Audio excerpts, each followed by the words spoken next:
Springfield's Talk 1041. Hello, everyone. Welcome to a day we call Thursday. Tomorrow, Friday, kicking off the weekend, and we will be doing the Friday Road Show from none other than Scramblers. The doors do open at 6 a.m., so if you want to swing by and have, a hamburger for breakfast or anything else, breakfast stuff. I know traditionally people like to have breakfast stuff for breakfast, but if you want to have something from the lunch menu, you can do that as the doors open at 6 a.m. and we'll be there firing the show up.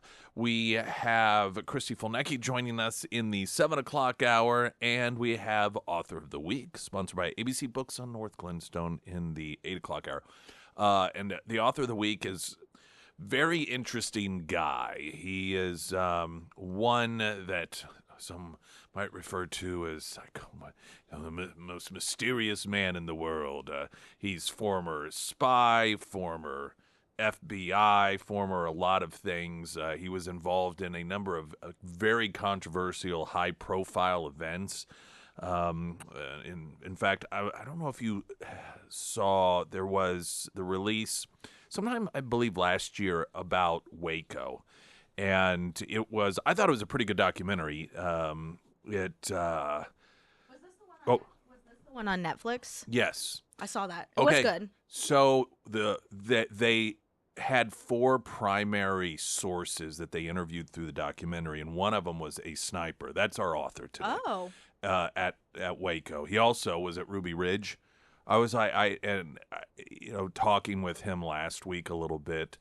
I was like, what are the odds that he would be in 2 of these very high-profile, controversial government screw-ups? I mean, it just seems crazy. So we'll ask him about that. And like his turnaround in life, he had this real turnaround, and that's some of what this book is about that he has authored. He's going to be doing a book signing at ABC Books on Saturday as well. So we will have him in the, again, 8 o'clock hour. And it's, of course, would like to think all of our Author of the Weeks are great and fantastic, and all the books are great. For some of you are going to be more interesting than others, obviously. But if you aren't able to catch it live, I think that it's one that you may want to go back and listen to on the podcast once the show is over and you do have time to do so. It's just my recommendation. The last 24 hours, there's been a lot of discussion about this New York Times piece breaking down how the Democrats just, as a party, continue to hemorrhage voters. And I guess people who aren't Democrats can be written off as bias, but I think for a lot of us, it's just so obvious. I mean, and it's crazy to observe these supposedly somewhat intelligent, I mean, people not get it.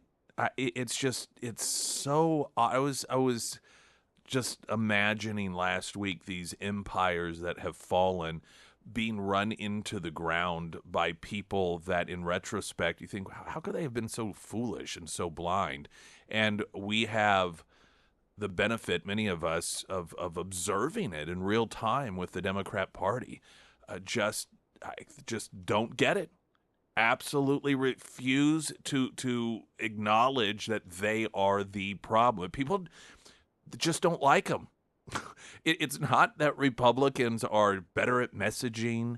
It's not that Republicans are better at getting the vote out. Not that they aren't better at those things, but that's not the reason for this hemorrhaging of Democrat voters and millions and millions across the country of people in the last few years registering as Republicans.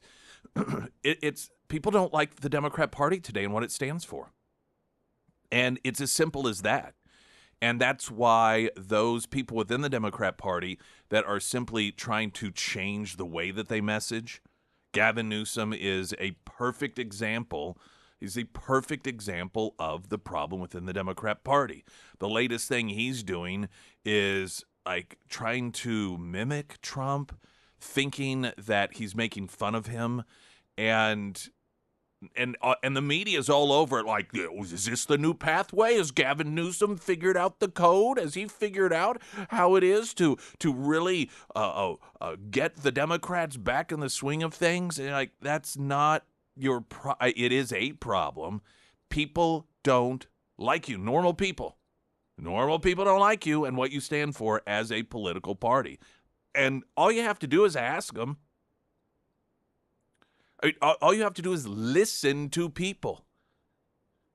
Anytime there's any sort of, report done, and during the election, you saw a lot of this, and these outfits, MSNBC and others, would sit down with swing voters, and many of them would talk about how they were leaving the Democrat Party or they had left the Democrat Party, and they explain exactly why.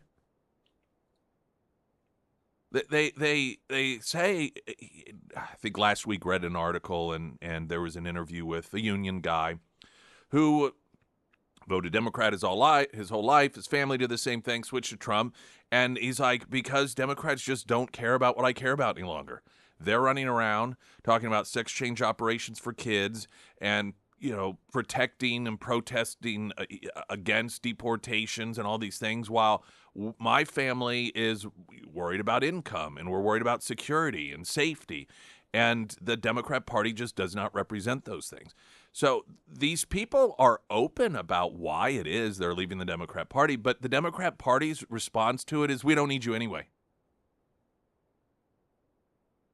The president of the Teamsters Union, we played audio of this in a podcast interview he did a couple of weeks ago, in which he said there were two things that really stood out. And when Kamala Harris was in the mix of the election and showed up at an event and one of the high-level Teamster members were there, Kamala Harris just sort of in her face, it was a female Teamster top person, and said, you better get on board with us. Just telling her, we're going to win. You better get on board with us.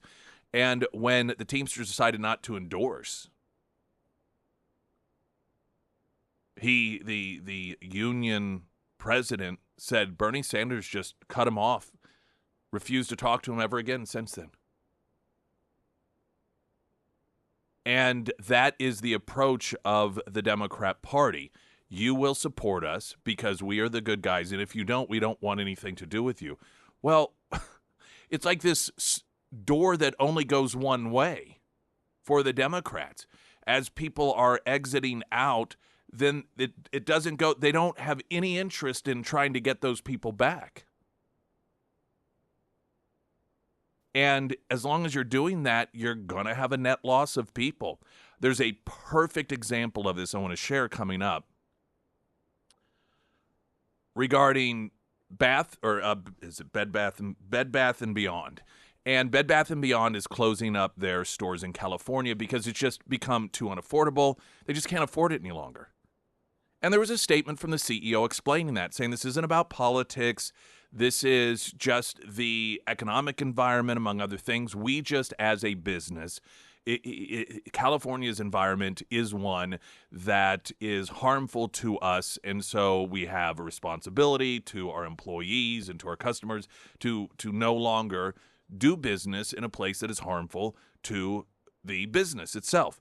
And the response from Gavin Newsom's office was to mock them. Oh, we didn't know you guys were still around. So there yet again, oh, no use for you. And they'll sit around and try and figure out why it is they continue to lose voters. We've got a latest news update.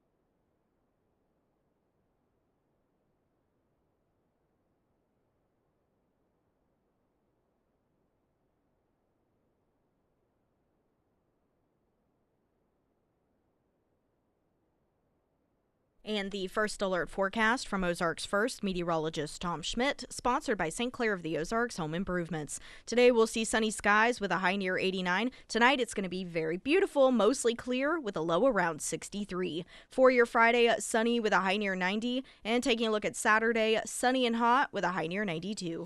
That story Mike Landis had there, and this has been an ongoing thing with the redistricting and the gerrymandering, which has been around since the 1800s, and it's something that the Democrats have just brutally capitalized off of, to the point where there are a number of states where there are no Republicans that are elected to Congress because they've done such a successful job of carving, splitting up Republican voters enough to where they do not have a majority in any particular district. And so, as we know, Texas, particularly, this is driven by the fact that so many Hispanic voters have switched to the Republican Party, and that has really changed the heat map, if you will, of Republican voters in Texas. And so that's part of the reason that they're going to redraw in order to capitalize, or did redraw in order to capitalize off him. And of course, the response, hilariously, has been from Democrat governors who preside over states that have gerrymandered the heck out of stuff, pretending as if this is something Donald Trump invented, and they're really going to show the Republicans we have no choice. So now we're going to really gerrymander. Now, here's the fun part of that. The numbers have been done. The maps have been observed. And because the Democrats have gerrymandered to such an extreme degree over the years and arguably the decades, while short term in the short game, people argue, well, California says they can pick up 10, so how do you like those 5 new seats you have there, Texas? Because blue states have already pretty much baked in their gerrymandering and red states have not, if, in fact, all the red states decide to respond and like, okay, if we're all going to be in this, we're all going to be in it, Republicans are going to come out far, far ahead in terms of seats. And so this is a real gamble for the Democrats because, okay, they can really once again try and show that we're going to stick it to Trump and the Republicans by even trying to squeeze whatever water is left in that rock and pick up a few extra seats. But if the gamble is, if Republicans just decide in red states to respond in kind, Democrats are going to lose big time in that when it comes to the numbers game. Springfield's Talk 104.1. We've got a traffic update. I'm Nick Reed.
The Democratic Party bleeding registered voters suffering a 4.5 million name loss that could take years to recover, according to a new report.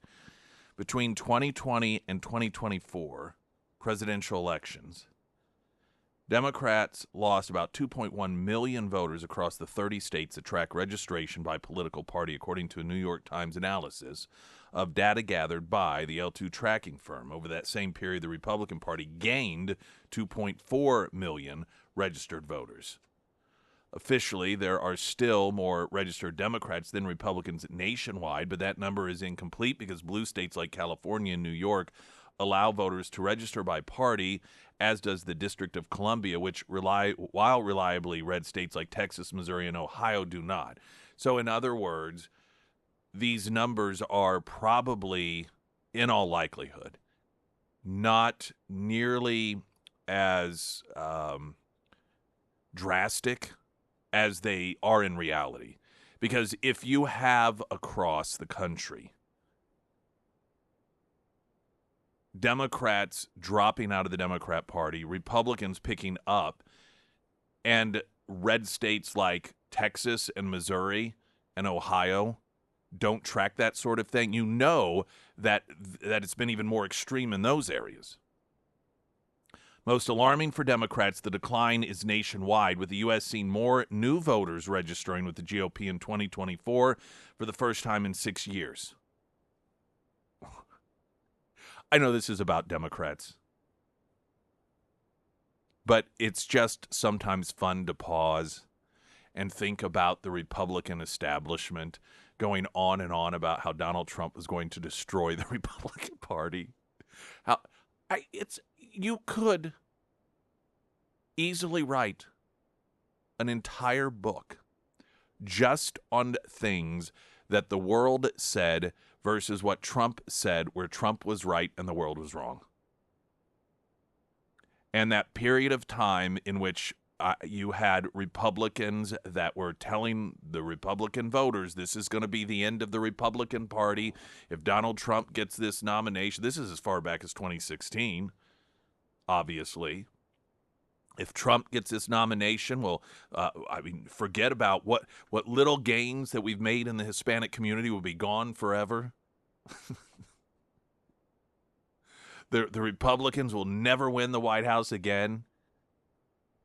In my lifetime as an adult, never has the Republican Party been as strong, not just in terms of connection with the American people, but in terms of getting meaningful things done. It's just never has been this strong in my adult lifetime. And that's probably the same for many of you.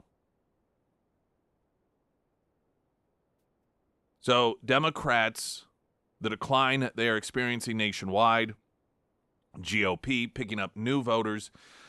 Democrats also saw the registered voter advantage dwindle in 4 of the 2024 battleground states. That would be Arizona, Nevada, North Carolina, and Pennsylvania, all of which Trump carried this past November.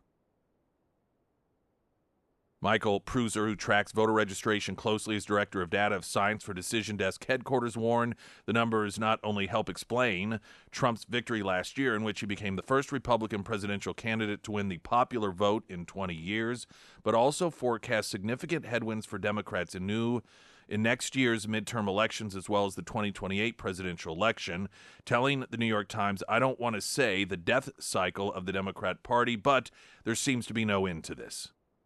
There is no silver lining or cavalry coming across the hill. This is month after month, year after year." And then it goes down states, North Carolina, Pennsylvania, just over and over and over again, all of the areas of the country that Democrats are losing. And this here is just yet another example of why. Bed Bath & Beyond's executive chairman, Marcus Lemonis, announced yesterday the company is closing all retail stores in California. He posted the following statement regarding this decision. "We will not open or operate retail stores in California. This decision isn't about politics, it's about reality. California has created one of the most overregulated, expensive, and risky environments for businesses in America. It's a system that makes it harder to employ people, harder to keep doors open, and harder to deliver value to customers. The result? Higher taxes, higher fees, higher wages that many businesses simply cannot sustain, and endless regulations that strangle growth. Even when the state announces a budget surplus, it's built on the backs of ordinary citizens who are paying too much and businesses who are squeezed until they break. At Bed Bath & Beyond, our responsibility is to customers and our shareholders.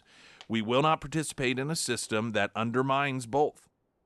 Instead, we are investing in a California strategy that works: 24, 48-hour delivery, and in many cases, same-day service. Californians will continue to get the products they love through bedbathandbeyond.com, but without the inflated costs created by an unsustainable model. We're taking a stand because it's time for common sense. Businesses deserve the chance to succeed, employees deserve jobs that last, and customers deserve fair prices. California's system delivers the opposite. That's why Bed Bath & Beyond will serve California customers directly through bedbathandbeyond.com, on our teams, and with the best interest at heart. Gavin Newsom's press office released the following response publicly. Quote, "We thought Bed Bath & Beyond no longer existed." This has become the traditional response of Democrats when voters, when demographics, when organizations, or when businesses explain. This is, again, while Democrats are running around trying to figure out, toil over, why is it we're losing, but why is it? And so here is a word-for-word explanation from the CEO of Bed Bath & Beyond. Listen, here's why we're leaving a blue state of California, listing down very specifically the policies that have made the environment one that is, it's gotten to the point where they're just not going to do business there in terms of brick and mortar. And the response is, well, don't let the door hit you on the way out. It's to mock them. We didn't even know you existed any longer anyway. That is a personality trait of a political party that does not care about the voters, does not care about the workers, does not care about the people who create jobs. This is the same sort of response the Teamsters have been receiving from the Democrats and other unions as well. Fine, we don't need you. Don't let the door hit you on the way out. And then they'll get right back to having these conferences and paying these 6-7-figure consultants to tell them how it is to win back voters. Oh, we've got to pay social media influencers. Oh, we got to start doing these podcasts. Oh, we have to start tweeting things or getting on X and being snarky because that's what Donald Trump does. The level of obtuseness, willful or otherwise, from this political party is probably one of the most fascinating things that I have seen in my adult life, politically speaking. Going to get a break. Also, traffic update. Pyramid Roofing Company text line is 417-447-KSGF. I'm Nick Reed.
Let's see here. All right, we're going to get very pleasant look at the weather here in just a moment. We do have traffic standing by, so we'll do that now.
Springfield's Talk 1041, the first alert forecast from Ozarks First, meteorologist Tom Schmidt, sponsored by J&S Automotive. Today we'll see sunny skies with a high near 89. Tonight mostly clear with a low around 63. For your Friday, sunny with a high near 90. And taking a look at Saturday, it's going to be a hot one with a high near 92. Couple new heroes for left-wingers. 2 illegal immigrants from Guatemala currently in the United States were charged with rape, aggravated sodomy, and the kidnapping of a woman from an Oklahoma casino earlier this week. The victim informed police she was taken by the 2 illegal immigrants against her will from the First Council Casino and Resort in Newkirk, Oklahoma, was raped and assaulted repeatedly while traveling from Oklahoma to Arkansas City, Kansas. Luis Miguel Dominguez Barrios, an illegal from Guatemala, crossed the southern border illegally August 31st, 2013, and was subsequently released by the Obama administration. Well, of course. Just the backbone of America. Dominguez Barrios had previously been arrested for disorderly conduct, domestic violence, and threatening a law enforcement officer. It's mostly peaceful stuff. People do that all the time anyway. Jose Fernando Lux Morales, who is also an illegal from Guatemala crossed the southern border illegally as an unaccompanied minor in 2018. I think this is perhaps what some would call a dreamer. You know, it's just a child. He currently being held on a $1 million bond after being charged with rape, aggravated criminal sodomy, and aggravated kidnapping, and his alleged accomplice, Fernando Lux Morales, being held on $500,000 bond for aggravated kidnapping. ICE also tacked on arrest detainers,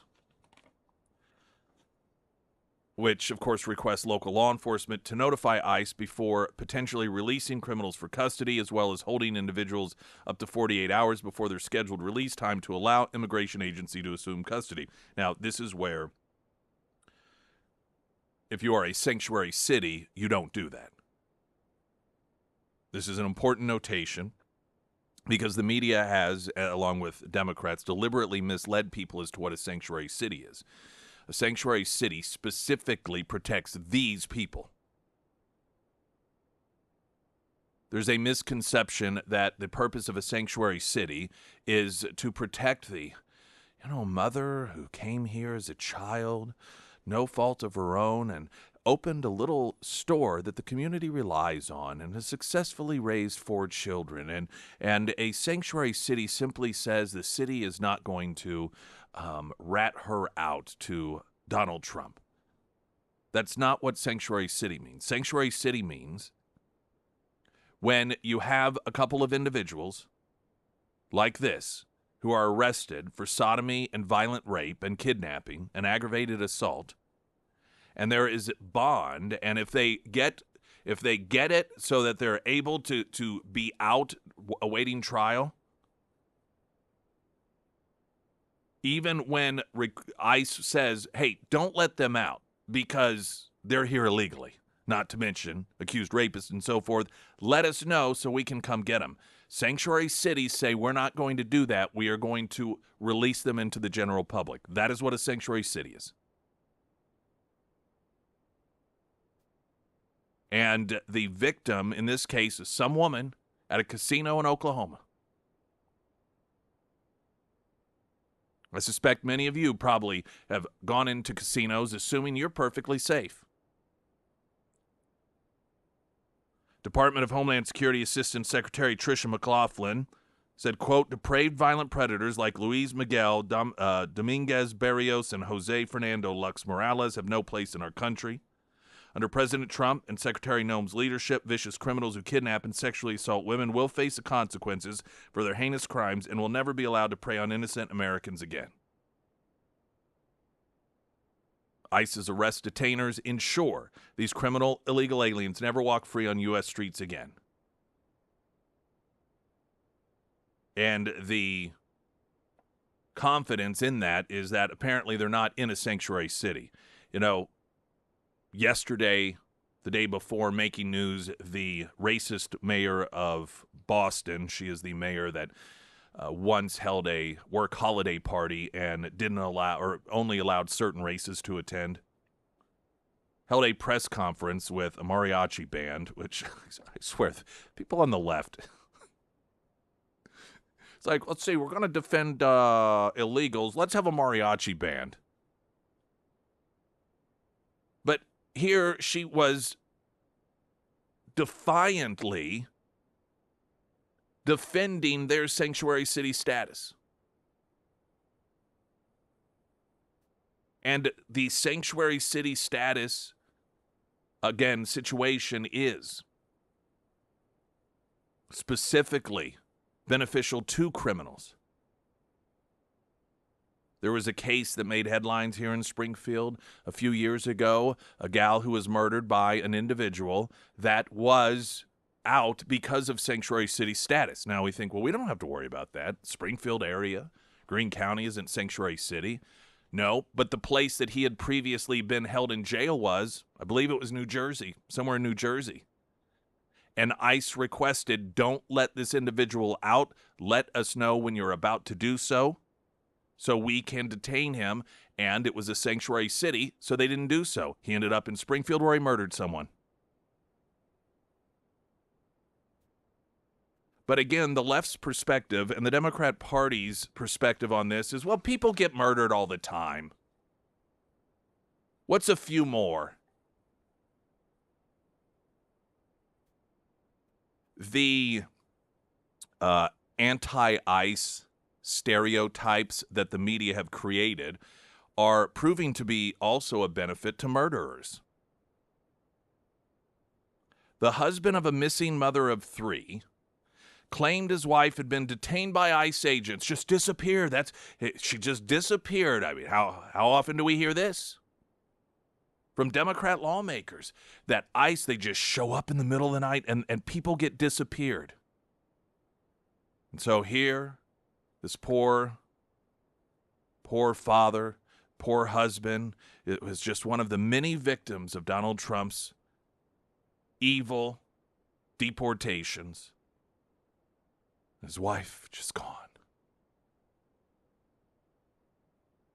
Unfortunately for him, someone had a Ring camera, and the footage showed him dragging a heavy object wrapped in fabric from his home soon before his wife's body was found in the woods. So now, if you're in this country illegally and you murder someone that you are connected with who is also in this country illegally, you've got a built-in, baked-in excuse, thanks to the media and the Democrats, like they just disappeared.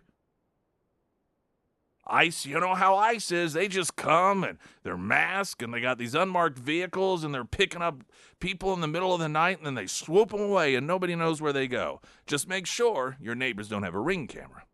Springfield's Talk 104.1, I'm Nick Reed.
The drama continues to unfold regarding the decision to cancel Central High School's varsity football season. There's a school board meeting where some folks none too happy showed up.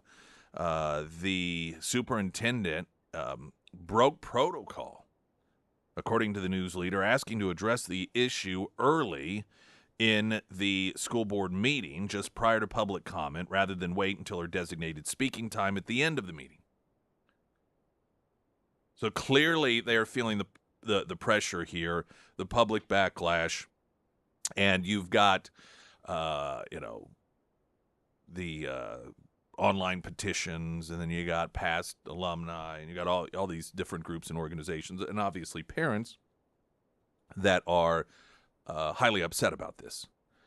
And for her part, Superintendent Lathan said, quote, "It's important that students be tied to extracurricular activities and athletics, but we have to also exercise caution and focus on safety when it comes to our student athletes. Based on the numbers that we were presented with last week, we had to make a decision to cancel the varsity program for the fall. This was nothing intended to hurt Central." She defended the timing of the decision, saying the district waited until the very last minute in case more student athletes signed up. By Friday, only 4 seniors and 6 juniors were on the roster. Lathan said the juniors and seniors are eligible to play on the junior varsity team, and Central is looking at ways to support the Kilties cheer team, band, step team, and others who were also featured in the varsity games. Athletic Director Josh Scott and Central Principal Jeremy Brown were at the meeting but did not speak. Lathan said, I know our team administrators have taken some hits over the past several days, but at the end of the day, we had to do what was best for our students, and that was to serve at Central High School, or that we serve, rather, at Central High School. Our goal is to have a varsity season next August.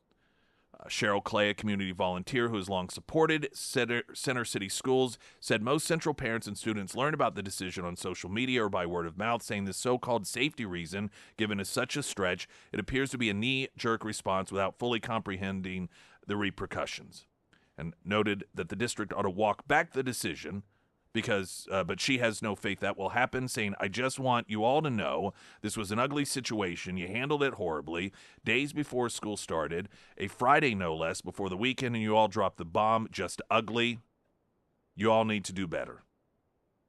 She asked if any of the decision makers had even attended a Central football game. Quote, if you had, you would know home games are always packed, so Central football always has 100% parent and community involvement, from supporting the band, the Kilties, the cheerleaders. It appears the decision was made without any consideration on how the decision affects the entire school. Board member Susan Provance, a retired Springfield teacher and coach, said high school sports are a big deal, and she appreciates families and patrons standing up for Central. Quote, we had a little bit of a miscommunication. I'd like to apologize if we didn't get out correct information. Provance said the upperclassmen who stay with the team and help rebuild ought to be recognized, said there are good reasons why freshmen rarely play on competitive varsity teams, including the risk of injury because of differences in size and experience. Quote, there's nothing more important than the safety of our players. Friday night, under the lights, I love it, but not at the expense of injury. We make decisions based on safety, and it hurts. Provance looked at fellow board members and then spoke directly to the audience, reiterating a commitment that SPS is not collapsing the program. She vowed to be at a Central football game this season. We made the best decision, couldn't please everyone, but we kept safety as the first factor. And then the story continues, noting number of parents that spoke and so forth.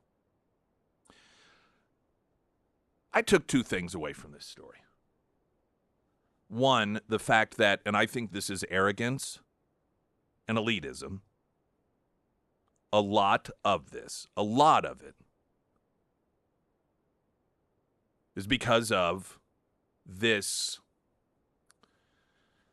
lack of recognition that parents and students are important and should be part of at least the journey of the decision making. I understand that just because the community wants something, there are going to be times that a reasonable board or a reasonable administration is going to say, listen, we understand this, but we really believe this is the best decision. But I think that I really recognize this because the Republic School District is aces across the board when it comes to communicating with parents. There isn't a thing that, I kid you not, this is an absolute true story. This is an example. I was on 60 heading home, I believe, one day in Republic, and it was summer school must have been in. There was something going on at the school, but it wasn't, because this was a few weeks ago. And I'm at an intersection, and I get a text. And I violated the law, and I looked at it. And it was from the Republic Schools, letting us know that there was some sort of medical situation at the school with a student. The parents have been notified, but there will be an ambulance on site. Right at the moment I get done reading the text, the ambulance is coming up over the... I saw the text before the ambulance had even gotten to the hospital. Republic, like I'm sure any institution with people probably has faults, could improve in some areas, but I'm telling you, it is aces when it comes to communicating with parents about things. Anytime there's an intruder drill that's being done, they text and make sure everyone knows, just so you know, there's an intruder drill that may involve the doors being closed. Everything's cool and fine. If ever there's a medical emergency, a student and 911 is called, they send out a text and they're like, hey, parents have been notified, everything, just there's nothing to worry, concern yourself with. They're just always good about it. So when I see very significant decisions being made in Springfield, and the vast majority of people that are directly impacted by it learning about it on social media, learning about it on the news or word of mouth,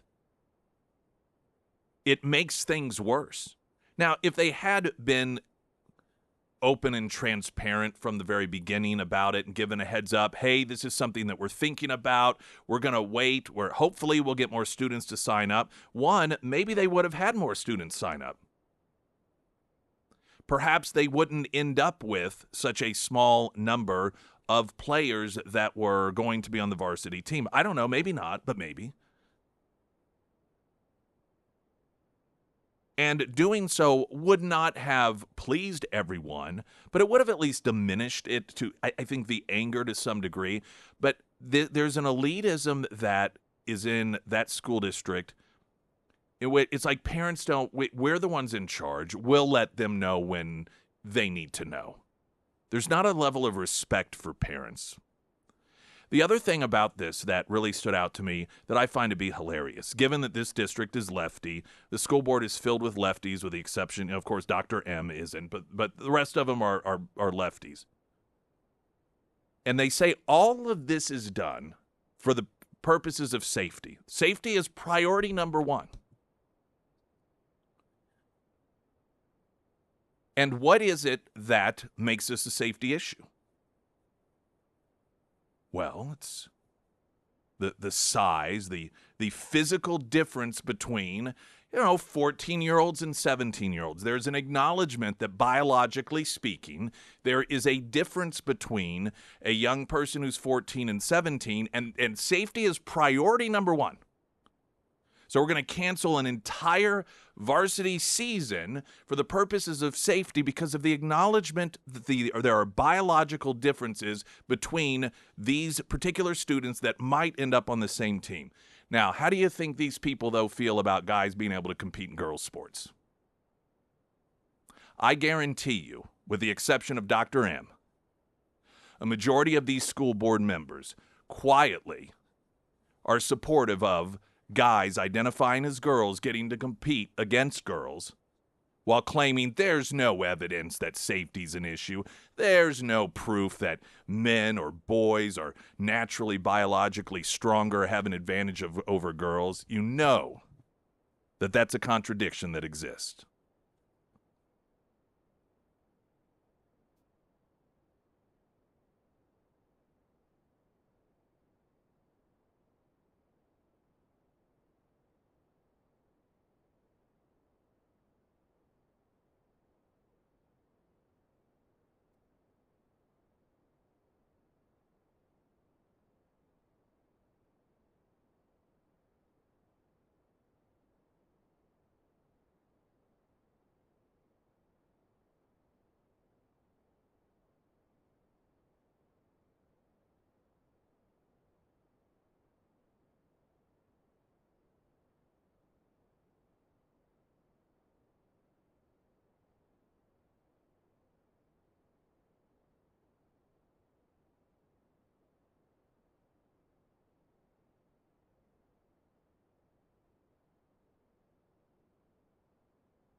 Have a great author of the week coming up in the 8 a.m. hour, sponsored by ABC Books on North Glenstone. And in the next hour, Christy Fulnecki is going to be joining us.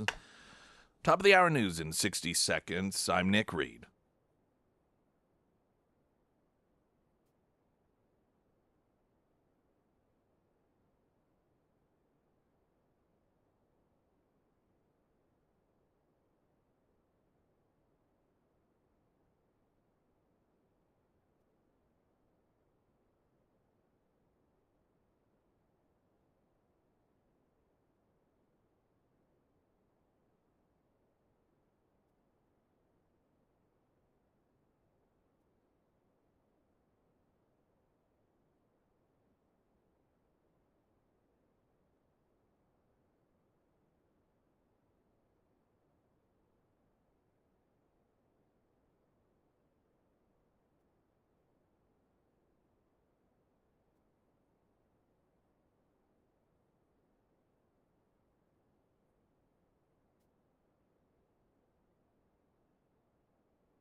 Springfield's Talk 1041. Hello, everyone. Welcome to the show. My name is Nick Reed.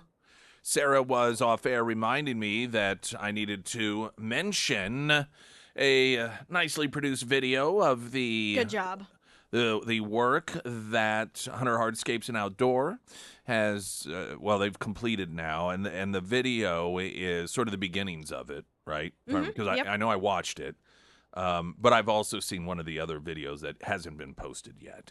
And so it gives you an idea of what it looked like before what I had, which it was something that whomever at some point owned our home, they bought some pavers at a big box store, and I'm sure they tried to level the ground as best as possible. It was maybe, 5 by 10 feet or something, 5 by 12 feet, enough just to sit out on. But over time, one of the corner ones, was falling down, and it was what the average person, somebody like me, if I'd tried to do it, probably would have ended up with, and then over time it degrades and so forth. And so you'll, if you go watch the video on my Facebook page, and that's the Nick Reed one, right? That is correct. Yes, that's the Nick Reed Facebook page. Is it Nick Reed 1041 if they're searching specifically? 1041 Nick Reed. Okay, yeah. Yep. So if you search that specifically, then you'll find it. And so anyway, you can see sort of the opening video, and we'll have a couple other videos to come down the pike, but give you a sense of what incredible work that they do. And you can check out their site and see some reviews from folks. You can see before and after pictures and everything they do in full scope. Hunter Hardscapes and Outdoor. HunterHardscapes.com and Nick's endorsements at KSGF.com. We got Christy Folnecki here in studio Good morning, with us. everyone. Yes, how are you? I'm doing great. Back to school. Oh, yes. The swing of things. You got lots of them. Yes. But increasingly less. Yes. Half in college, half Mhm. in high school, junior high. Yeah. So One day, they will all be gone. no, And I don't know it will about be that. quiet. I don't know. We have a grandchild at our house, so Well, that's true. So you we really... started over. So that was like a transition child, I guess, to prepare you for an empty house, already start repopulating. Well, it's just because I've had so many kids that Mm-hmm. sometimes when I was talking to the baby and I said, "Oh yeah, and your brother," meaning my son, which would be his uncle, not his Yes. brother. Okay, but I sometimes refer to that because I've had so many kids. It's almost like it's my baby. Yeah, but you she forget there's a baby in the house and it's not yours. and it's so awesome being a grandparent. And I know grandparents say that, and you're like, "Oh, that can be annoying," because how can it be better than having your own kid? Yeah. I mean, just like how much you love your girl child, Mhm. that's how much you love when you have grandkids. And it's kind of amazing.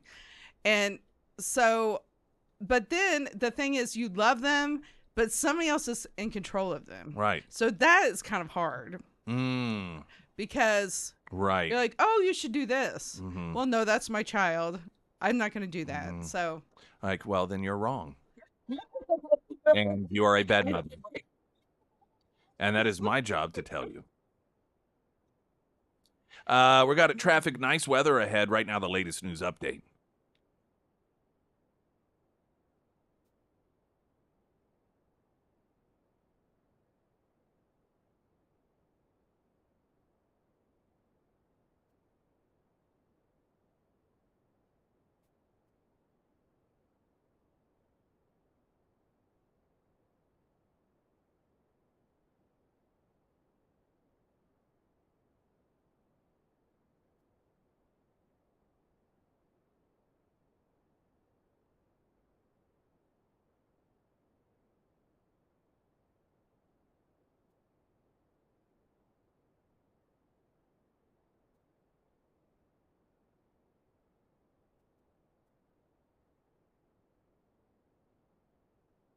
And the first alert forecast from Ozarks First meteorologist Tom Schmidt, sponsored by St. Clair of the Ozarks Home Improvements.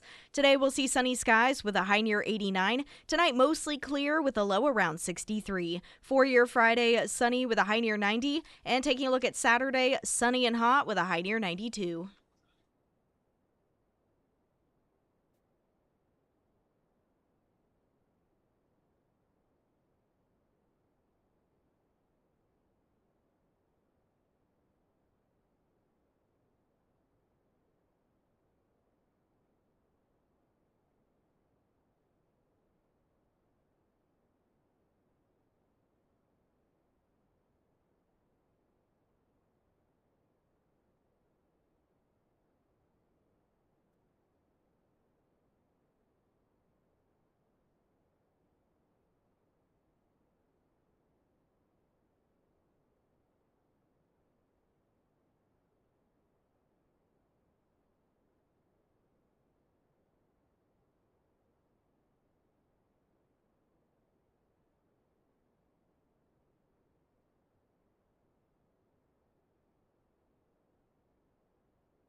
Chrissy Folnecki is with us this morning. Yes, good morning. Good morning. Have you followed it's been ongoing for some time now, Cracker Barrel back and forth with the public? No. So you know the restaurant. Have you ever been to Cracker Barrel? Oh, yeah. Okay, yeah. well, I didn't know. I like Cracker Barrel. Yeah, I mean, I love Cracker Barrel. One of my favorite Cracker Barrel menu. They This have is- an app. You know what? I don't know. We don't go there nearly as often as we would if it was closer. Where is it? So, It's on Is it 44 in 44? Flintstone. Mhm, yeah. This was a long time ago, and my wife and I were there, and there was this couple eating, and they weren't really talking to each other. They're just quietly eating, and probably in their 50s, I'd say. The guy had pancakes, and one of the things that is different about Cracker Barrel than a lot of restaurants, if they still do this, is instead of bringing you the big thing of syrup, they have the little airplane shooters, the little yeah, little mini bottles, and which is it's just a lot more sanitary and cleaner. And the guy had his sitting there, and he ate all the pancakes without any syrup on it. And then when he was done, he shot the syrup. He opened the bottle and drank it. Yes. And the wife just kind of looked at him and Gross. looked back out the window like, and I just, yeah, typical Todd. That's when you know you've been And married we- a long time, but you don't have to say anything. And so we were we always laugh about that. And that guy just drinking, like, why would you do that? Maybe he just likes to drink syrup and he feels like, well, I have to at least eat pancakes to justify it. Oh, that guy could be listening right now. Like, that was me 10 years ago. I know that was. My name's not Todd. Yeah. Yeah. Yeah. Okay. So they decided at some point to remodel. Okay. Heard this. Yes. You Okay. know this. Okay. I don't know. Maybe 6 kids and being an attorney and all that crap you do. All right. So they decided to kind of modernize.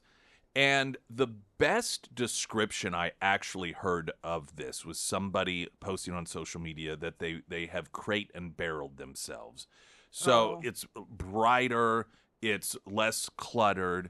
Well, they started doing this, it seems like maybe a year ago, and all that on social media you have heard is people like, WTF. What have they done to Cracker Barrel? This is no longer Cracker Barrel. It doesn't look like Cracker Barrel. People have just been very, very upset. It just doesn't have the same feel to it.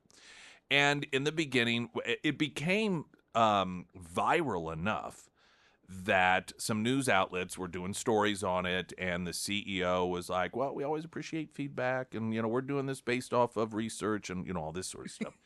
Well, it's just, it kind of went away, but I've noticed this resurgence of it. So I guess they've been slowly I don't know about the one here, because I don't think I've been to the Cracker Barrel here since before they did this or around the time they started. So I have no idea.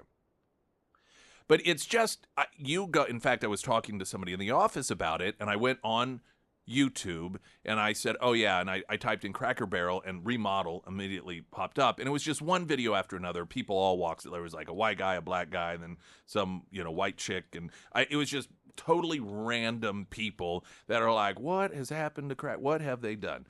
And so now they announced that they are redoing the 47-year-old logo as well. What? Yeah, and you know how it's got it says Cracker Barrel, and there's the It's like brown and yellow. Yeah, and then there's the old timey guy in a wheelchair by a big barrel. Well, the old timey guy, the barrel's gone, and it's sleeker looking lettering, and so it's just it's all very sleek looking, and so to me, this was a conversation we were having in the office yesterday. At what point do you say, okay, I think we made the wrong decision? And the CEO of Cracker Barrel was on with it's one of the morning shows. One of the hosts is the football player, or used to play football. Anyhow, that's irrelevant, I suppose. And he's interviewing the CEO of Cracker Barrel. Her name is Julie Fels Messino. And he at Is the she liberal? I mean, what's wrong with this lady? apparently yes, and Okay, we'll get to that. We'll get to that here I in a kind of minute. assumed. Yes, I know. Yes. But so he asks her about, hey, as politely as possible, there's a lot of pushback at some point. What are you going to do? And anyway, so you hear the question and then her answer. This question, I think you probably know the answer. What if all the customers are coming at you hard enough about the look of the restaurant when they want to go back to the old way? Would you do it? Honestly, the feedback's been overwhelmingly positive that people like what we're doing. I'll give you another soundbite. I actually happened to be in Orlando last week with all of our managers. We bring them together and every other year. And the number one question that I got asked, Michael, was, how can I get a remodel? When can I get a remodel? How do I get on the list? Oh, really? So because the feedback and the buzz is so good, not only from our customers, but from our team members. They want to work in a wonderful restaurant. So we're doing everything for our guests and our team members. Julie Messino, it's wonderful to have you here. Pleasure to And be here. Thank you again. Answering those questions for all the Cracker Barrel fans out there. And a lot of great changes. Thank you so much. All right, thank you. Now that answer, and I'm a bit biased. To me, I was like, well, she's got to be liberal because she's in denial. I know. This is the thing that kills me about some of these. Yeah, that's what I wondered. Oh no, everything's perfectly fine. Everyone loves it. Like, all the feedback has been overwhelmingly positive. Feedback from who? I know, that's right. Can you give me an example? Go on YouTube. Yeah. You type in Cracker Barrel. It automatically populates with remodel because there's so many videos and searches for it. And every one of them are people that's like, you guys have taken away the personality of Cracker Barrel. You've completely taken it away. And here and like I said, it's so prevalent that here she's being asked about it. On national television, like, hey, what do you got all your customers? But oh no, everyone loves it. I mean, it's like it's like gosh. Joe Biden or Kamala Harris talking about. Yeah, did she come from Budweiser? Because it sounds like a lot what they did. She actually came from Taco Bell International, so I don't know if that has. Well, it sounds like what they did at Budweiser. And I had forgotten about this, but. Back in 2023, they kind of tried to do the Pride thing. I remember this now at the time, that the rocking chairs, they painted like rainbows, and they started to do all of that. Not knowing your market. I mean, really, I've not studied marketing, but to me, was there a problem in the first place? Were they doing poorly? I mean, the whole premise around that restaurant is it's home Well, and yeah, I know, cooked meals, and and I guess it's had for a while a diversity council, and they've been pretty DEI-ish as of late. See, I think when you say they not know their audience, I believe that this is a typical left-wing personality trait. They don't care about serving the audience. They want to tell the audience, no, this is what you're supposed to like. Yeah. And by the way, the remodeling thing, it's not political, but it's that mindset of no, I'm in charge. This is what I think you should like in this era. Everything, all of this Cracker, it's so cluttered. It looks like a hoarder lives here. My personal taste is more Crate and Barrel, and so that's what you need to like. And that to me, in a non-political sense, is such a prevalent personality trait of people on the left. Yeah, right, totally. And why would you totally change your brand? I don't know. I mean, you're totally changing the branding of it, and it's totally it reminds me of kind of a country people versus city. So I mean, that's the whole that's their whole audience, is kind of a country feeling demographic. All right, so here's the other part of it. There's a few layers of this story that I just find to be interesting. Daily Beast has a story, and there are a number of stories like this. MAGA loses it over new Cracker Barrel logo. But so this now the stuff back several years ago with the LGBTQ stuff and everything, the Pride stuff, a lot of the complaints were driven by people that tend to be MAGA, because people that are conservative, They just don't want politics crammed down their throat all the Yeah, time. right. Whereas people on the left, they demand it, and it be their politics. And so naturally, when you have the interjection of politics, then you're going to have people on the right that are more likely to complain about it. But the last year or so, with the remodeling thing, it's not political at all. Yeah, You right. know, not political at all. But increasingly, you have these left-wing outlets that see it as political because they will, it's like they search or they're constantly following what it is that people they hate are saying. And so because people like Donald Trump Jr. posted, what's going on with Cracker Barrel, then they assume, oh, this is a MAGA thing. Because to them, everything is a division. Everything is political. And so even if it is the remodeling of a restaurant, that universally across political spectrums and socioeconomic spectrums, people are complaining about it, not liking it. If they see somebody that is MAGA, then that they have to take the opposite position. right. And they have to, in their minds, all of this is something that is MAGA world when it isn't. It's universal. And MAGA, and I'm sorry, we don't lose it like liberals lose it, okay?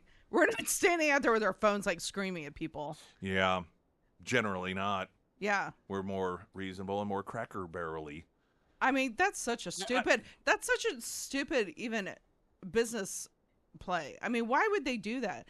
Were they suffering? I mean, were people not going to the restaurants? I would think probably not, but Well, I don't know, but I just go back to what I think is the simplest explanation is that you have a person or people in charge that have this mindset, we know what's best. Instead of the customer's always right, well, we know what's right. And to them personally, this is outdated. And we want it to look more like we like it, and the customers will learn to like it. yeah, and I think it's their elitism, and they're thinking, you stupid country people, don't you know what it's supposed But to then the icing on the cake is the gaslighting, where the CEO's like, "Oh no," and it did. It reminded me of listening to Karine Jean-Pierre or anyone when they're talking about the crime problem, the border problem. Oh no, everyone's perfectly, everything's. Oh no, it's fantastic. The polls are perfect. They're wonderful. And I thought, are you kidding me? That's Now what you're they going to say, yeah. gaslight your customers? They're surrounded with people that tell them how great they are. Yeah, maybe. And they don't listen to the people that actually are in their stores.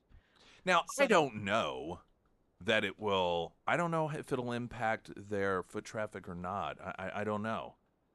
I mean, I wouldn't not go there because of that. You know, if we're like, hey, let's go to Cracker Barrel, I don't think anyone in my orbit would be like, no, because I don't like the remodeling. But it's just a dumb thing. But there may be some people that, I don't know, just feel the overall atmosphere is different. And so, It's a good thing. yeah, These companies do this, and I'm thinking, because they know best. yes. I mean, really, they just all need to be Well, fired. and sometimes, I will say this also. I think that there are times companies will announce some sort of change, and you're always going to have people complain. There will always be people that complain, like, this is the worst thing ever. And then the company's like, no, we really feel this is bad. And then the complainers, they're a minority, and it is a good decision. It is a wise decision. But this has been going on, I think, like a year. And it's like, at what point do you go, and I think that was sort of the premise of the question, at what point do you go, okay, we made a mistake here. We need to figure out. It takes so long. Like, look at all the things that happen in the companies like Bud Light and everything that they did. And so they go woke, and then they, double down, and then all of a sudden they try to, win back conservative men or whatever. And I mean, they just destroyed their AKA real brand. men. Yeah. And then, I mean, really, all you have to do is look around, and I mean, that's a textbook example of what you do not do in your Budweiser. And then you have these people doing it. I've never had an item on the menu at Cracker Barrel that wasn't awesome. When it comes down to it, I say that. Christy Planecki with us, Springfield's Talk 1041. More in moments. I'm Nick Reed.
We got a traffic update, but I thought I'd hit some of these Cracker Barrel comments. Now, you said there was one on YouTube, or at least one, Sarah. Yeah, somebody had missed it, but they asked, now, does Nick have the Cracker Barrel app?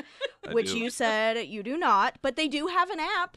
Yeah, well, I'm going to have Oh, to that's cool. And you know what? put that puppy on my It old has phone. a 4.9 rating. Oh, Pretty very good for an app. nice. I found out Chelsea down the hall of KT, she also is a food app person. Is she really? Now, Yes, does she have we did a like, segment on her show about it. does she have like 28 food I apps? don't know how many she has. That I'm not sure. I didn't ask. I was too interested in talking about mine. To get points or what's? I do it for a couple reasons. One, you can't I'll just throw out an example. Sonic drinks are always half off when you Yeah. use the app. So and so some of them, yeah, you do get points. Some of them just randomly will be like, hey, this week free burger if you do this and so forth. But a big part of the reason, and in all honesty, during the week we eat at home, so it's not like we're not the sort of people that eat out every day. But on the weekends, and generally 100% of the time, I'm the one that goes and picks up the food for the family. And there was nothing that to me was more stress-inducing than asking the wife and the girl child what they want, and then it's like, well, now, but tell them without a bun. I want it wrapped in lettuce, and then do this and that. And I would just be like, oh my gosh, and then order it. And then if something was wrong, of course, I would swear I ordered it the way that you said, and I could tell. They're like, sure, whatever. With the app, I hand them the phone, and I'm like, here you go, order Oh, what this you is want, great, and yeah. they can customize. And so then, if it's wrong, it's out of my hands. Either they ordered it wrong or the person did it wrong. I was the one Ooh, person. that's who a good So that's reason, the yeah. biggest benefit of Okay. the app for me. All right, isn't Cracker Barrel losing lots of money, or weren't they pre-remodel? Two choices: keep current customers happy, and slowly slide into closure or changing and have a chance to survive. Another text: the Cracker Barrel in Portland was scary to the LGBTQ bunch. The weirdest decision is to only serve new Coke. I didn't realize. Apparently, that was something that maybe they did. Someone suggested. I gave up on Cracker Barrel when they started changing or charging for apple butter. I wonder if the CEO has ever been in a Cracker Barrel before taking her position. Well, like I said, well, that may have been why she walked in and was like, what? Ugh. What is this hillbilly place? Cracker Barrel quit selling Duck Dynasty merchandise due to the Robertsons' view on homosexuality, one person claims. Another saying Cracker Barrel has carried on with DEI. They lost me when they painted their rocking chairs with rainbow colors. And perhaps the most important text: the man shot the syrup because it's tasty. I do it every time I go there. Yeah. He's pretending like it's someone who's like, yeah, that guy clearly knows what he's talking about. Pretty common. Yeah, they say people with That's a good very one. sophisticated palates do that. Traffic update.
Springfield's Talk 1041, the first alert forecast from Ozarks First, meteorologist Tom Schmidt, sponsored by J&S Automotive.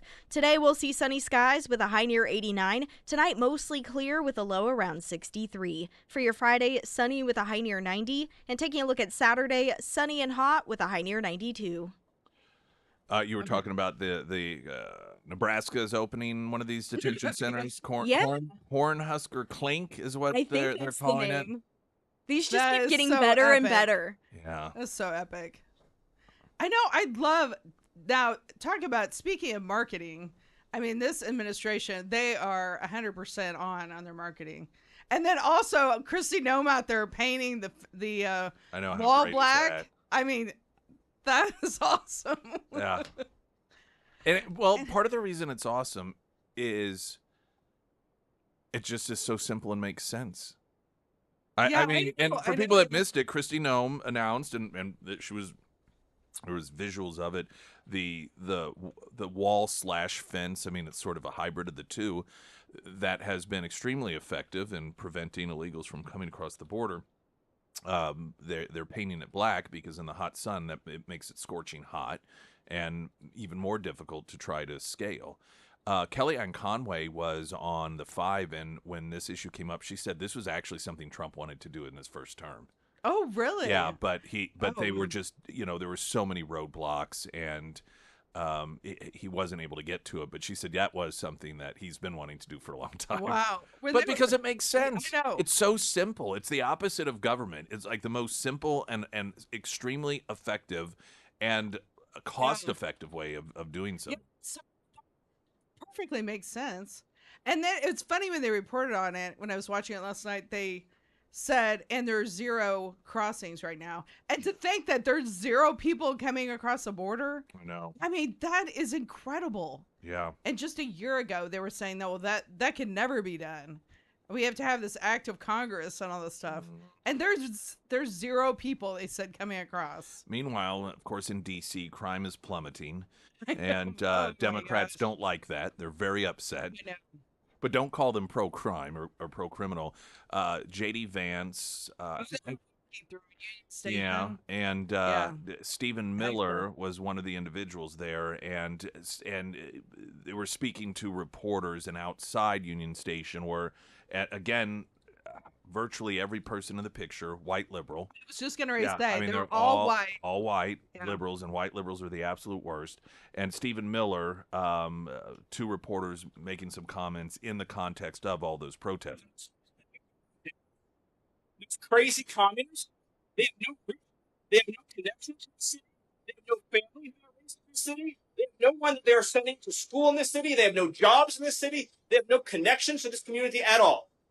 They're the ones who've been advocating for the 1%, the criminals, the killers, the rapists, the drug dealers. And I'm glad they're here today, because me, Pete, and the vice president are all going to leave here, and inspired by them, we're going to add thousands more resources to this city to get the criminals and the gang members out of here. We're going to dismantle those networks, and we're going to prove that a city can serve for the law-abiding citizens who live there. You're not going to let the communists destroy a great American city, let alone the nation's capital.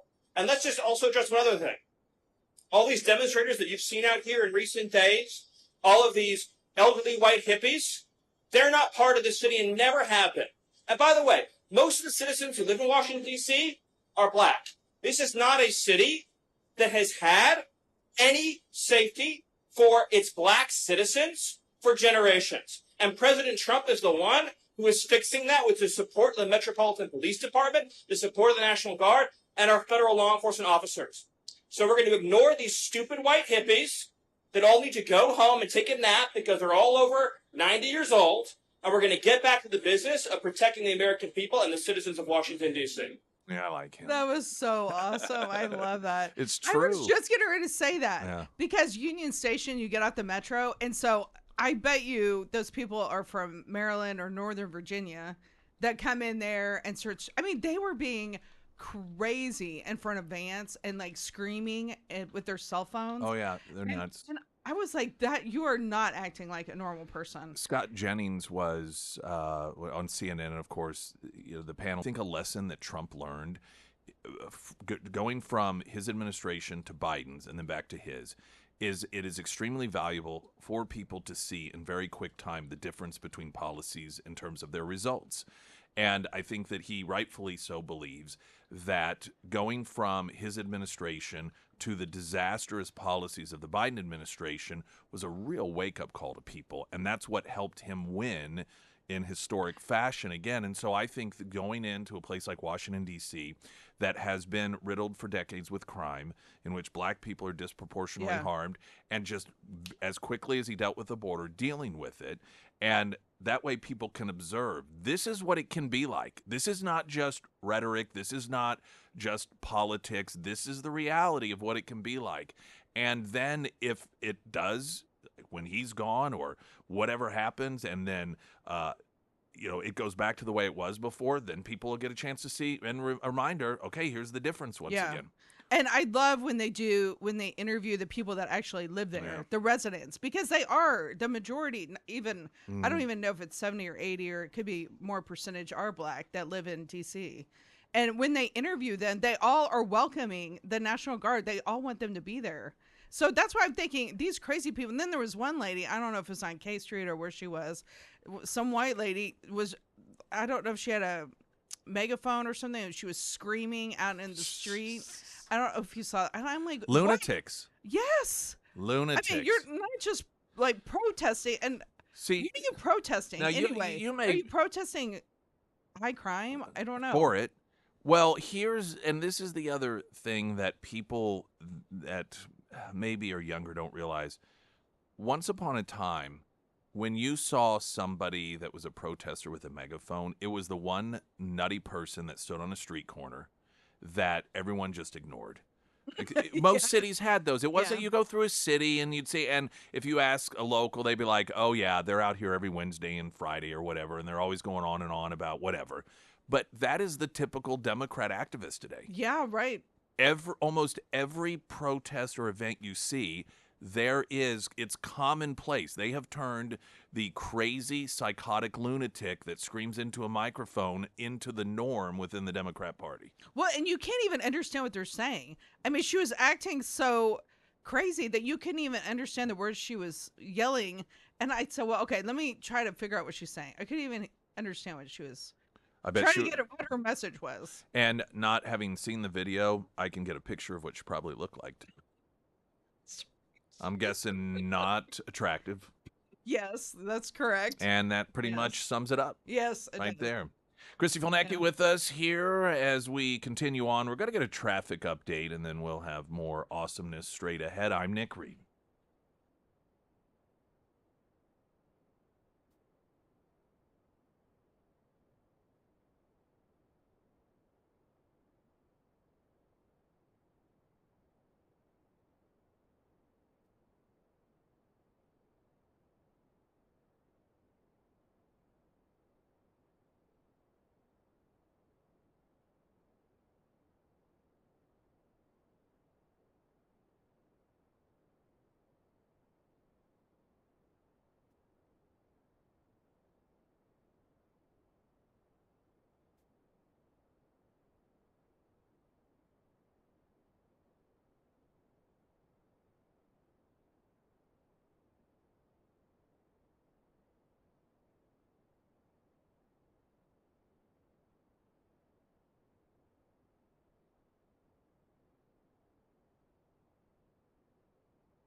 I want a great homeloan.com. You got home loan needs. You're sitting around, you're waiting. You're like, I'm going to wait till those interest rates drop. If you're doing that because you think that's going to save you money, you could be very, very wrong for a number of reasons. I recommend that you reach out to the characters in the team. And by the way, not because they're going to take every call and we got to convert this to a sale. That's not how they work. They are there as a resource to provide you with information, and they want to make sure that you are not making decisions based off of faulty conventional wisdom, which in this environment, particularly with media, that's easy to do. So you can reach out to them if you're one of those people who haven't, gone through the process because you're like, well, we're just going to wait till those interest rates go down. Recommend reach out to them, talk with them, explain to them your thinking, and then let them fill you in on the reality of the landscape. I want a great homeloan.com because you do. And Christy Fulnecki is here. We're talking in D.C. Yes. that the Department of Justice, I believe, is investigating the apparent rigging of crime statistics in D.C. Yes, it's so bad. to make them look better than they actually were, which says a lot given how bad the statistics already were. Yeah. The idea that they're worse is not a real positive. I know. Well, the head of the D.C. Police Union was on Jesse Waters last night, and he was saying how frustrated the cops in D.C. are because when the commander, I guess that's when, I don't know if he was fired. Yeah, he was suspended. Oh, okay. Now, he may have been subsequently fired, or she. I don't know if it's he or she. But, yeah, for falsifying the numbers. Yeah. What the He said the significance of that is that when you change, if it was murder and you change it to assault, or you're changing what the crime is, that you can't go back and investigate it. So not only are you changing the numbers, but you're changing like the whole entire investigation. And he said that there are people that are going in there and actually changing what the crime was. I mean, and that's crazy. I mean, just to have your crime stats be different than what they actually are. But I mean, it's shocking that Washington D.C. would be a governmental institution responsible for gosh. dishonesty. Yeah, and then did you see the mayor? She's a piece of work. I mean, you had some Well, really questionable mayors. Did you see the police chief didn't know what chain of command was? Yes, I'm telling you, Did they're not know totally the chief happening. of police was asked about the chain of command, and she said, "What is that?" Yeah. Which she, prior to And being she's- chief of police, she was head of DEI. Oh, is that what she? Oh, Yes. okay. I Well, mean, it's like, how many of these people do we have to see on full display that are connected to DEI that demonstrate they don't even know the very basics of the job before some of these people admit it's not a good idea? I mean, if you look at these mayors, I was thinking this when I was watching her from LA to New Orleans to DC. I mean, no wonder there's so many problems. And she was giving this press conference. I thought, oh, this is going to be good. And she said, our crime is going down. I thought, I would love for Judge Janine to be over there next to her, screaming at her. Yeah. Because she took the microphone the other day and was talking about how bad the crime was. And I mean, this woman, I thought, do you have any clue what goes on in your city? I mean, she probably has her own security that follows her around. Of course she does. Of course she does. One of, to me, I don't know, the most relevant videos out there. You got all the experts, you got all this you got all this stuff, all the commentators. And I don't know why this one video just really, to me, was like, this is it. And it was a black woman at night, and she did a video because she was able to, at an intersection, roll her window down. And she was so excited about that. As somebody who lived in D.C., she goes, I'm here in Washington, D.C., and I'm able to roll my window down at an intersection because, they'd always keep them up, fear of carjackings. Yeah. And she's like, the air is fresh. It's just such a nice night. And I thought that right there says more than anything and everything else. And what a sad thing that is how bad it has been for so long, that the ability to roll your window down is a treat. And the thing that is frustrating to me is when we were there on the 4th of July, we had our big van and we were driving around, and the Capitol Police pulled us over because they thought apparently we were going to blow something up. But everything is so cordoned off that there's fencing over all around the White House. You can't drive close to the White House. All around the Capitol and all the buildings there by the Supreme Court. And so you can't even get close to it. So the elites were protected under Biden, that they were all very secure, that nobody's going to touch them. But the black people, to hell with all you other people that live in the city. Yeah, just black people's like, whatever. And part of it's because they assume they're going to vote for him anyway, so they don't have to. Well, I don't know. Have to worry about something like they said that 4.5 million people switched to vote for Trump that were Democrats. Is that what it is? So the New York Times did a breakdown, and it showed that I think there was a net gain of, over the past 4 years, 4.5 people going Republican. So there were like 2.1 million that left the Democrat Party, and then however 2 point whatever going to Republican. But that was based off of states that do registration. And it was noted that there are significant red states like Missouri and Texas that you don't register by political party. And so the states that probably had an even greater increase of people switching from Democrat to Republican weren't even counted in that. So it's probably even more extreme than the New York Times found in their analysis. Well, I don't know. After this, I mean, maybe some of those residents will, vote Republican after that. Yeah, and if not, then you can't help people who don't want to help themselves. Well, and I will say that when all the studies that came out when I had my January 6th clients is that there was I don't remember the percentage. It was maybe 40% wanted our clients to get the death penalty. So, so there's that. Yeah. Mm-hmm. Well, and then I think it was the Washington Post all of a sudden came out with a poll, and they're like, well, no, our poll shows most people in Washington, D.C., they don't like this. They don't like it. First off, you're the Washington Post. Yeah, I know. So forgive us if we don't believe your polling. Yeah. But you know what? So what? Yeah. First off, it doesn't matter. Trump doesn't have to worry about polling.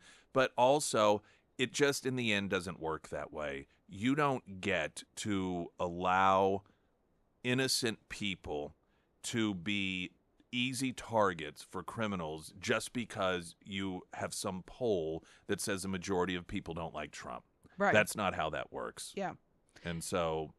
Well, and like I said, I think last week, all the nice neighborhoods, they all have, and Obama's, because we kind of drove through that neighborhood, they have a high wall around their house. Even though walls don't work. Yeah, right. That's right. Okay. How much time do we have? You have like 2 minutes. Okay, so this is the funniest. I love funny videos, but so people can't see it. Well, no, I can explain it. Okay. So Newsom, he's on this big, I don't know, tour to prove that he's a man, apparently, because that's what men have to do. Prove it. He was on some podcast, and it was like 4 or 5 younger people, and there's some painting. I don't know if you saw it.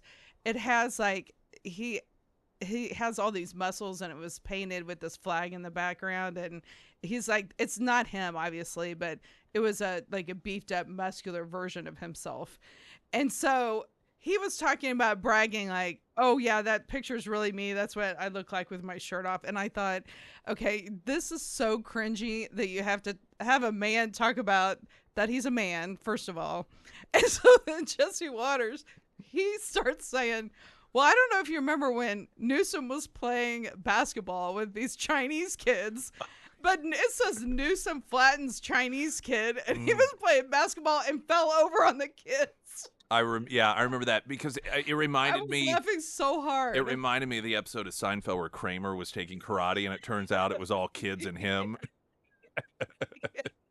Christy Fulnecki, everyone, as always, great pleasure. Have a wonderful rest of your week.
All right, I want to get in a text on the Pyramid Roofing Company text line regarding Cracker Barrel. I worked for the Cracker Barrel in Springfield for 30-ish years, many of those as employee training coordinator. Almost immediately after Julie, the current CEO, came aboard, hours were cut for everyone with that position, one in each store, making us ineffective and ineligible for health insurance the next year. Then less than a year later, last June, they made the decision to completely eliminate the position. It was executed very poorly over video meetings by district, 700-ish employees, many who'd been with the company a decade or more and bled Cracker Barrel brown. We were the loyal, you can count on us, knowledge experts, make food for everyone on Sunday, heart of the company. They promised to find us jobs within the company that were comparable and broke those promises big time. I have so much tea. So it sounds like at least one internal person is saying, yeah, Cracker Barrel culture has been changing for some time. What a sad thing. Because that's the thing about Cracker Barrel, almost like Starbucks. There is a culture to it. And while Starbucks culture clearly much different than sort of down home, common sense, family value Cracker Barrel culture, that is something that seems to have been shifting pretty dramatically. News in 60 seconds.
I see a headline, D.C. mayor says troops should not perform law enforcement duties.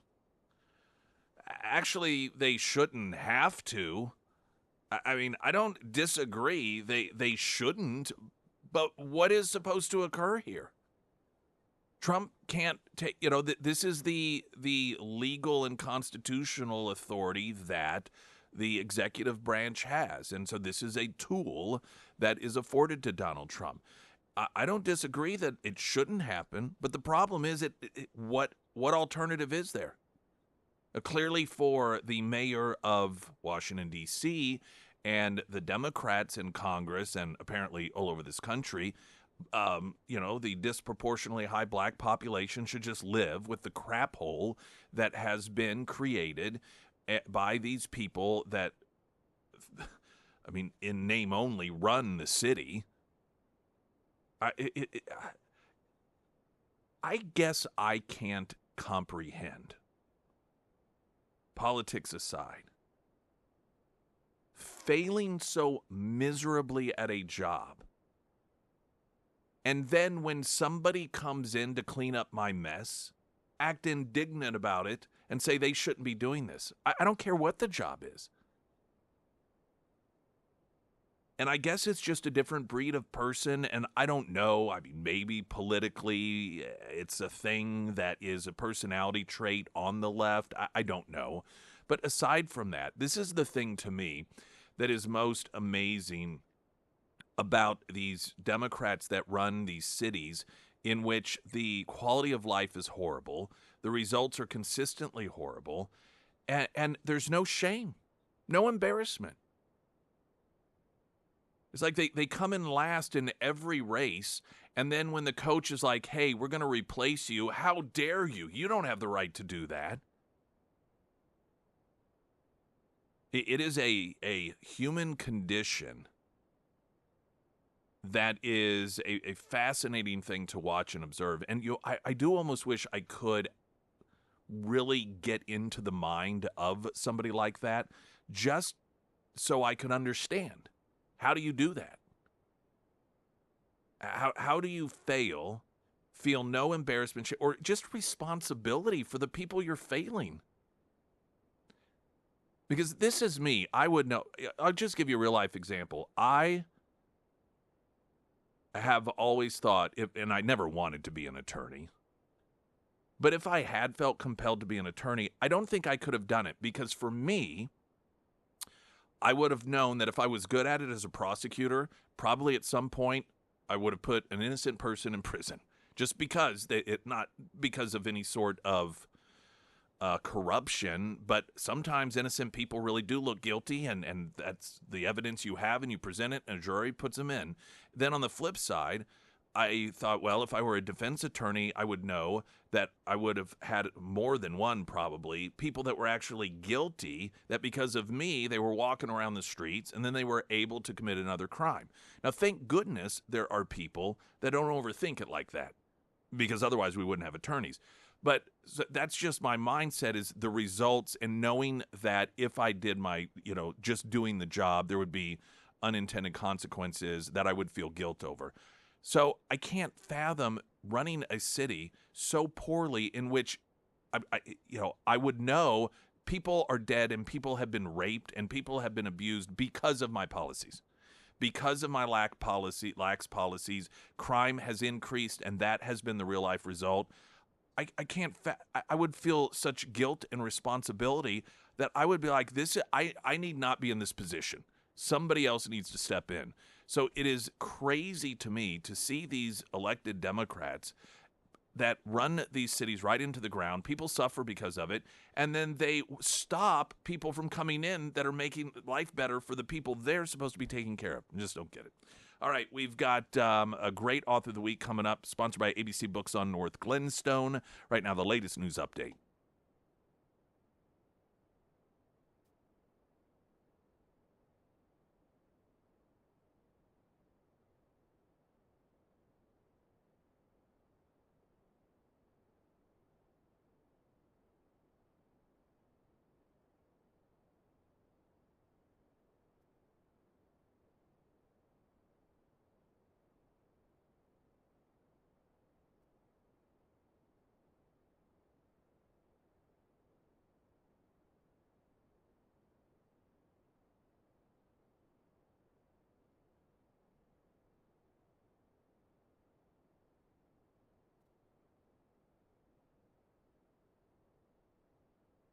And the first alert forecast from Ozarks First meteorologist Tom Schmidt, sponsored by St. Clair of the Ozarks Home Improvements. Today we'll see sunny skies with a high near 89. Tonight mostly clear with a low around 63. For your Friday, sunny with a high near 90. And taking a look at Saturday, it's going to be a hot one with a high near 92. And Foreman Mechanical Heating and Air, it's been a couple of months since I've had my new AC unit installed. And I've talked about my favorite room in my house, which is my sunroom. I love to go in there and read, and the little one, he has a toy box in there, he likes to play, and it's just kind of the room that we all gather in. But one of the biggest problems with our old unit was it couldn't really cool our sunroom properly, and that is not the case with our new unit.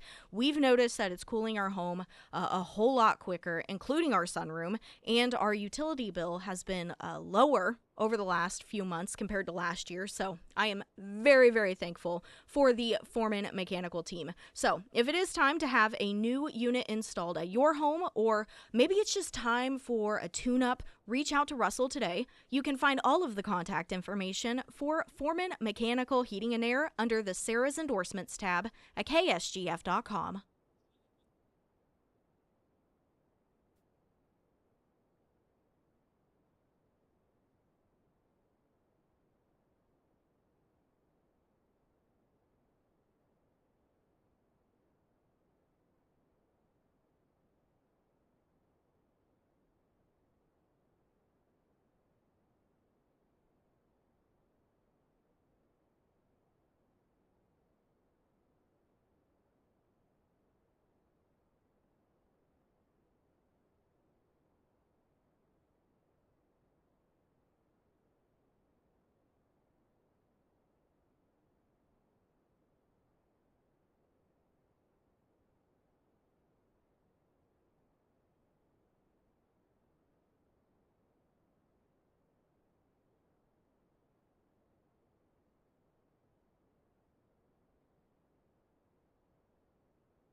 For one, I'm Nick Reed, and it's Thursday, which means it is Author of the Week time, sponsored by ABC Books on North Glenstone. Fantastic folks there making it possible for us weekly to chat with all sorts of different authors, as oftentimes the books are up and coming or perhaps out already. And then every so often there is a book signing, and we usually try to have the author the week of the book signing.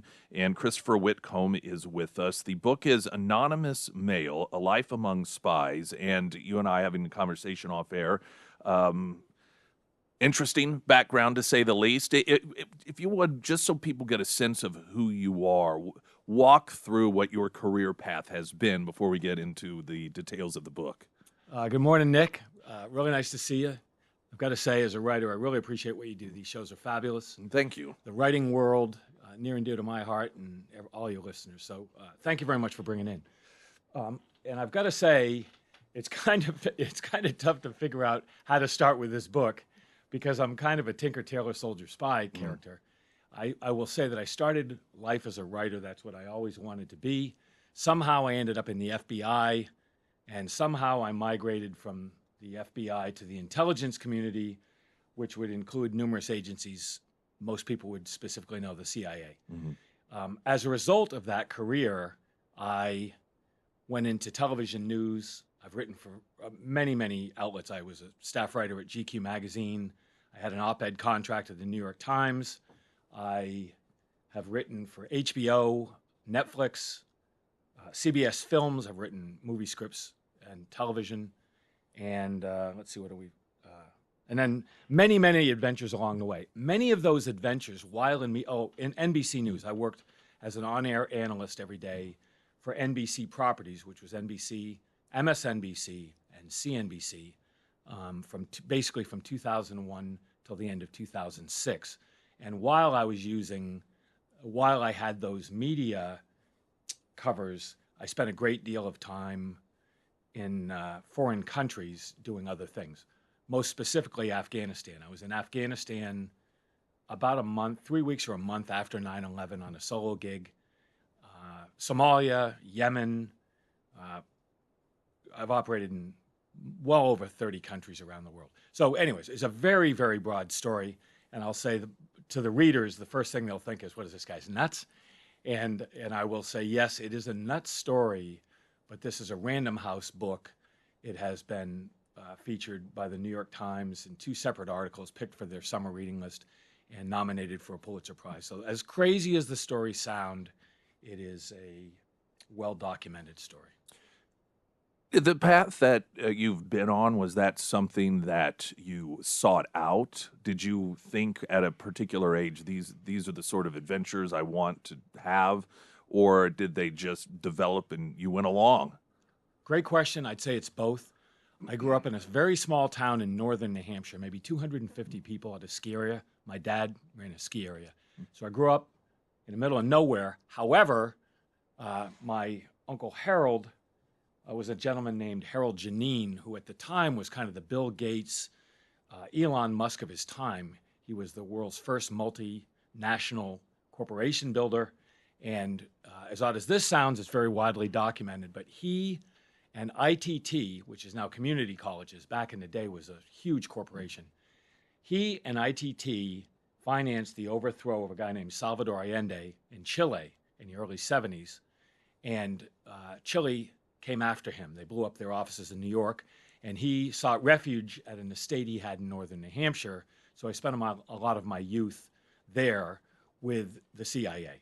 So my exposure growing up in a very small town also included exposure to that world, including a guy that worked for my dad at the ski area, shot and killed the number 2 person in the FBI at the time, a guy named William Sullivan, who was in a hunting accident. So all these crazy stories. So did I choose it myself? Yes. Did I have nothing to do with the fact that it came true? Yes. It was a combination of the two. We are talking with our author of the week, Christopher Whitcomb. The book is Anonymous Mail, A Life Among Spies. So tell us about the book. It's the second memoir. The first was a book called Cold Zero, which was a memoir really of my time in the FBI hostage rescue team, which at the time I didn't really know it, but included some really controversial, some really awful things that have become American history that I didn't know would be at the time, including the Branch Davidian siege in Waco, Ruby Ridge, which are obviously hot button issues. They were terrible. That seems crazy that for 2 of those moments in history that you note are very controversial, that you were involved with both of those. They came back to back very quickly. And I've got to say, because of the nature of my job, they were just operations, missions, gigs, whatever at the time, and they took on a life of their own, and they've become huge. You know, there were Senate hearings. I testified before the United States Senate. There was a grand jury that tried to put me in jail for murder. All of those things now we talk about. And I know it's a hot button issue. I can only say that I've talked about them in great length in that book and since then, and that Netflix series, Waco, American Apocalypse. I was one of the 4 people that Tiller Russell interviewed for that Netflix series. I was the sniper there. So those were they're difficult for me to really to put in context because I talked about them in that first book, Cold Zero, which did well. It's a big bestseller. And then I kind of put it away for all these years. And this is a sequel to that book. This book more or less starts on 9/11, and it is more or less what happened to me when I left the FBI and went into the intelligence community, which has been nuts. It's wild. Nuts in a good way, bad way? Does it change your perspective? What's your mindset now? And of course, your own experiences, but just the reputations, fairly or unfairly, of a lot of these institutions over the last several years. People just don't have the same perception, the average person, of these institutions. Having been part of them and what you see today, just how do you feel about all of this? It's very difficult to say in 10 minutes. It's difficult to say Yeah. in 2 books or in Sure. 30 podcasts, and I've done a lot of podcasts. It's very difficult to say, but I'll put it in this context. When you move from, there is a continuum that you go from being a crossing guard in public service, public safety, right? And you move to the far margins of what people even know exists. I've had that entire continuum. And along the way, you find a testing system. You test physically, mentally, decision making, psychologically, and you just get, in my case, you get sucked up higher and higher. So I went to the FBI. From the FBI, I went to the hostage rescue team. From the hostage rescue team, where I worked at that time, black operations, because pre 9/11, terrorism was considered law enforcement. So we got all the gigs. People know about renditions. We did all of them. I've been involved in many, many, many classified operations and many missions in the FBI other than Waco, like the coal bombing in Yemen, for example, or I don't know, so many. As a result, I had a skill set that helped me migrate to the intelligence community where I could work a non-official cover in media, for example, or businesses. I've started numerous large businesses where you have a specific skill set, which could be communicative, it could be writing skills, it could be something that has nothing to do with shooting people in the head. It has something to do with a diminishing subset of specialized skills, and I just kind of fell into that. So I kind of went to the very, very far edges, and I found myself in Asia, a country called East Timor, where I built a corporation of 4,000 people, a security company. And I think that's really where I made a change. And it was, when we say nuts and you ask the question, I think I certainly went nuts. And I think that the world I lived in would be very difficult to explain other than the fact that it's nuts. So you have to match the two. You have to find the person that is capable of doing those things. Going into Somalia, for example, where I got stranded at the second best airport in Somalia on an intelligence agency gig, with no money, no passport, no technical or my private army, things like that. Those situations are very difficult to deal with. So you need someone that feels comfortable, I suppose, in that. Sure. So it's a long. That's really what this book is. It's an explanation of that path.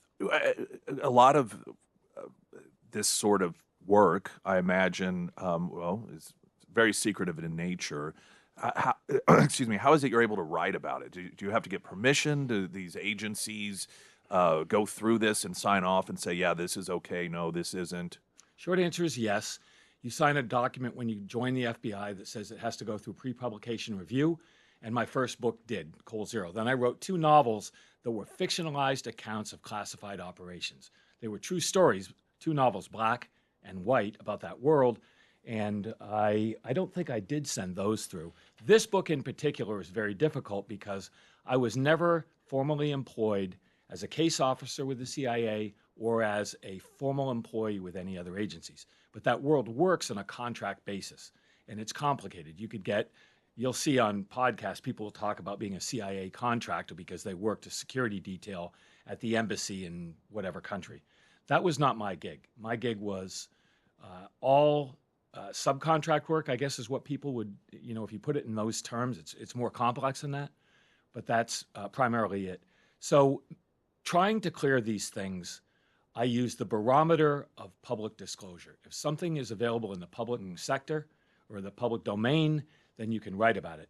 And I will use Snowden and Julian Assange and things like that. I've not disclosed formal secrets in document form, but I've talked about the world around those documents and around that. So I've not violated anything. This particular book has been read by agencies within the intelligence community, but it was slightly different than my first book with the FBI. We're talking with our author of the week, Christopher Whitcomb, the book Anonymous Mail, A Life Among Spies. And this may seem like an obvious question, but I suppose with this book, is this just give sort of the insider view of what that life is like? It's a bit about what that life is like, though it's extremely difficult to explain. I've done my best.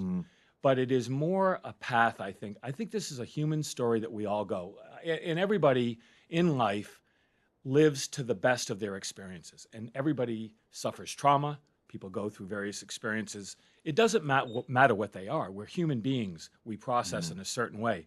My stories may be more interesting to a certain extent than somebody. Sure. But a soccer mom who loses a tournament probably suffers the same psychological process that I did fighting in 5 war zones, right? And my experience may be different. My stories may be different. My life experience may be different. My process may be the same as you or anybody else. So I think this story, it's a character arc. I started here. I went way, way, way out there, and I came back. And I think the primary point in this book is me saying you can go to the far edges of human experience and make a comeback. And that's my arc. Well, I can imagine living the sort of lifestyle that one does. The experiences that you've had could probably lead to more tragic endings, less well-balanced individuals.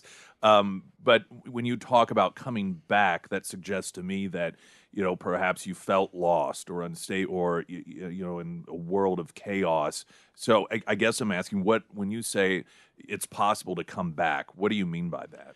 It's difficult. I'm trying to understate what I've done in my life, but the things that I've done in my life, how I've done the things in my life, are very difficult to express. But imagine somebody that it's difficult to say because people don't know in a 10-minute conversation what I'm talking about. Right. But just imagine the far edges of what you suspect the government does. That's me. And it's all very widely documented. The publisher wouldn't print a word of this book unless I backed it with photographs and contracts and things like that. But imagine somebody that does those things that you think exist, which is solitary work, extreme violence in denied areas around the world after 30 years of experience building this skill set, right? Yeah. And imagine what that might do to a person psychologically. Right. I was a good person. I migrated into that world because I had certain personality psychological traits that meant you could push me to those places. But there's a breaking point for every human being, and I sure as hell broke. And my comeback is a big part of the story. Right. And I lived in Bali for 3 years, had a surf shop, and I just tried to surf this thing out of me. Now, that sounds ridiculous. I needed 3 years away from the world, and I ended up in Bali. And I surfed big waves, and I got trapped under this wave and pinned down. And I remember having this very, very clear moment that world was over, and it was time to find my way back to a world that I believed in somehow. And I'd say it's probably been about 12 or 13, 14 years that it's taken me to get from the jungles of Asia, this country, East Timor, to get back from my deepest, from the bottom, literally the bottom of the ocean, to get back to where I am now. So it's a very, very intimate redemption story that has a lot of really wild war stories in between. Were there any particular moments in which you found yourself thinking, I can't believe that I've been pushed this far, that I'm doing these things? Great question. That happened very early on because I realized I loved it. I'm not an adrenaline junkie. I've done everything you could imagine. I've done many, many, many things that you could imagine that would induce adrenaline. I don't have adrenaline. I jump out of a plane, I rock climb, I surf big waves. I don't have adrenaline. I had an addiction to the edge of death, which is difficult to explain unless you read this book. But I loved the proximal thrill of consequence. And the largest consequence, which produced the largest thrill, was knowing you're going to die and surviving. So can I make sense of that in a brief conversation with you? No. Is it a part of what people experience in war, relationships? I mean, we all do it. The consequence is different. My consequence was significant. And letting go of that need for that consequence, I guess, whatever. That was it. Do you find that, I'm assuming that you're living a relatively normal life compared to what you were before, but do you find that loner capacity that served you then, is that still who you are? Another great question. I taught interrogation to the CIA and the FBI like some time off. I've done a lot of things. I wrote the curriculum for the FBI Academy some years ago. Along that way, I taught personality temperaments, Myers-Briggs, and things of that nature. So I've taken all the tests, endless tests. And the answer is, I don't know. I don't think I'm any one thing. I think that I am an extrovert. I am an introvert. I spent 2 years on a plantation in South Carolina a few years ago writing books. But I could go to a cocktail party with whoever. It doesn't matter. I have that continuum of experience. But I don't know what I am. I have no idea. But in this book, you probably get an idea of some of them, maybe. So what's your hope when people read the book? What do you want them to take from it? To be honest with you, I wrote this book for me and for my family, from whom I became estranged in very fundamental ways. I was estranged from the world, from humanity, and my family brought me back. And I think the one lesson in this book is we're all capable of going bad. We're all capable of coming back and becoming good. I lost everything. I lost God. I lost my family. I lost friends. I lost everything I had going out into this world. And I came back, and like you just asked, I wouldn't say I have a normal life, but I would say I have a life that has peace and that has happiness, and I'm productive. I'm very productive again. This is the first of 3 books that I have coming out, 2 true crime books. So I'm back in the book world. This is the first one, and there are 2 behind it. And you are going to be doing a book signing, is that correct? Saturday, you think? Yeah, I'm gonna go hang out. I don't know if anybody's gonna come, but I'm gonna go hang out. And maybe, this is a fabulous show. Maybe some people will hear it, and maybe some people I haven't seen in a long time will come out and say would hi. be nice. What do you know? What time on Saturday? I think it's 1 o'clock. Okay. It's either 1 o'clock or 2 o'clock on Saturday. Okay, well, we'll find out and make sure that we spread the word. Well, appreciate the conversation. And as you said, there's only so much that you can really do during a 15-minute period of time. But of course, the book can fill in so much. It's Anonymous Mail, A Life Among Spies. Our author of the week, Christopher Whitcomb, sponsored by ABC Books on North Glenstone. For Springfield's Talk 1041, I'm Nick Reed. This is Springfield's Talk 1041, your home for Author of the Week.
Ozarks Elder Law. If you haven't planned yet, I recommend highly that you do plan. No planning at all. Government will take over. They will do it for you.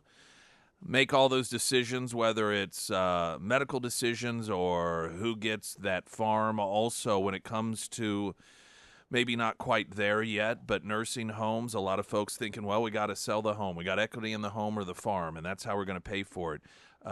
You don't have to do that. You can build a strategy to where you don't have to sell it at all. In fact, with Ozarks Elder Law, 5 ways to pay for that nursing home. But as you get closer to that time, those numbers slowly dwindle down to 1, sometimes none, and that's why you need to plan ahead. Consultation costs nothing whatsoever. Lori Rook, her team, totally fantastic, awesome. 10 area locations. You can find them all at ozarkselderlaw.com. Also, under Nick's endorsements at ksgf.com.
Springfield's Talk 1041, the first alert forecast from Ozarks First meteorologist Tom Schmidt, sponsored by J&S Automotive.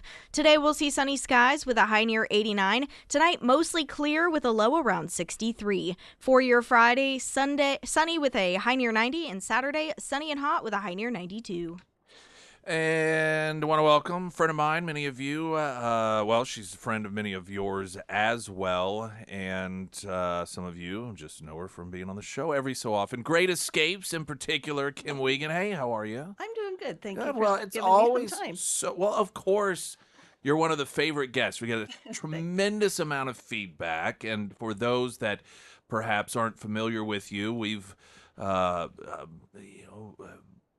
been with you to some degree here on air in this cancer experience. If I remember right, journey is a term that we don't care for, right? Well, or it's journey is good. A lot of Okay. people do use journey Okay. because All it's right. a deviation off your regular path, and hopefully it loops around and you get back to your regular path. Well, and you have gone from someone like so many people, whole new world, don't know what support is out there, to where you are a massive pillar of support for so many people.